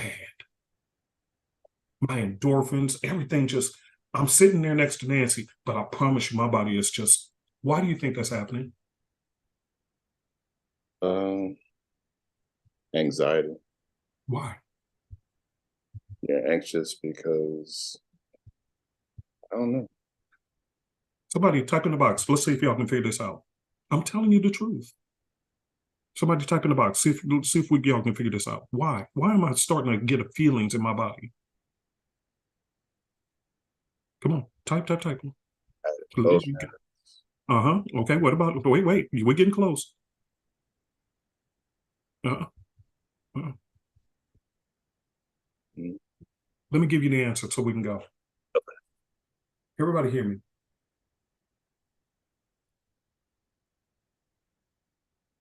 Because in my head, I'm saying, what's the difference if I just came in 15 minutes earlier than normal? What harm is it if I know I said I ain't gonna touch these charts until 9 p.m. New York time? So what's the problem, Uncle P, with getting in at 8:45, 8:48, 8:49? It's only 10 minutes early. We don't do it on our job. I am compromising on my rules. Right. Why? Because I'm getting anxious over my feelings kicking in. Oh, it's time to take trades. It's time to take trades. See that addiction kicking in? Yeah. And the difference is, and I can't tell you how many times where I told myself I would get in at 8:30 and take trades, and then at 9 o'clock it went into a little bit more drawdown. And I kept telling myself if I would have followed my rules, I could have got in at a better price. The trade still worked out, but I could have got in and made more pips had I just waited that additional 30 minutes and controlled my hot behind. Sit your hot tail down and you follow the rules. Mm. How can God trust you with anything else if you ain't even faithful over the little high? Something as simple as this. Right. And you can't be faithful. So, brother, yes, that's why I get anxiety, because it's kicking in saying it's almost that time. And I keep convincing myself it's just a few minutes early. And I have to literally, like last night, I ain't gonna lie, last night, honestly, I was sitting there watching TV with Nancy. It was about 8:55. I got off the couch and I started doing things around the kitchen or something to occupy myself, because where did I really want to be? In front of that computer. Was it 9 o'clock? No. It was 8:55. I had 5 minutes to go. Look at how my addiction kicked in. Mm. It's that serious. Yeah. Because that's what I'm used to. This behavior of breaking rules. And now I'm fighting myself to make sure that I stick to my rules. Whatever happens with the outcome, it's out of my control. But I better learn to stick to rules. I got to be faithful over a few things, or else God can't make you rule over many. Everybody want a big account, but can you manage the rules? The prop firm said, don't do this. Here you go, trying to maneuver the rules. And then when they say your account is closed, you want to cuss them out. That was your fault. Mm-hmm. Amen to that, sir? Amen to that. Yes, sir. Brother, Thank you. Guys, but this class was very helpful. Yes, I got an alarm set on my phone. Problem is, I have an internal clock that tells me when it's coming up before the alarm can go off. I no longer need, I don't even need the alarm clock no more. My body tells me because it tenses up when it's close to that time. This is truth. This is Forex psychology. This is the part nobody says anything about. And it's hurting us as a group. But don't say nothing. Talk about strategy. Meanwhile, behind the scenes, I can talk about 10 strategies. You won't follow one of them, and you're destroying yourself and your family. But you want me to not say anything about this? How many strategies you already learned? How many of them do you stick to, though? That's the question. No, I don't talk about win percentages no more. Because I don't know whether I'm talking to a person who stick to rules or a rule breaker. Only you know that.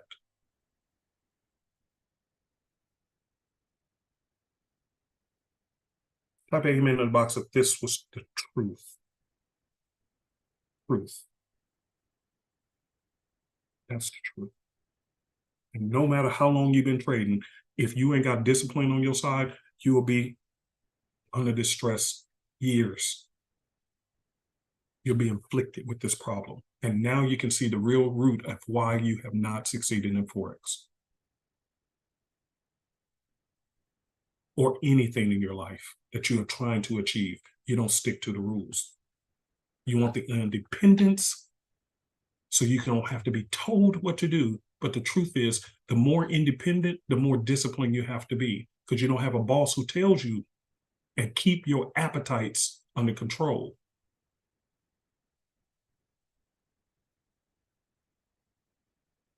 It's hard to be an entrepreneur because nobody tells you when to get up. You got to get yourself up. Nobody tells you what rules to follow because you got to create them and follow them yourself. And if you're a poor self-manager, you're going to destroy yourself and your family. Now that's the truth. And if you can't follow simple rules in trading, then stop telling everybody you're a Forex trader. You're a liar. You're a liar. You're a gambler. Professional Forex traders are disciplined. Are you?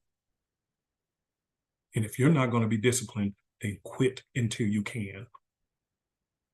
Because it doesn't get better.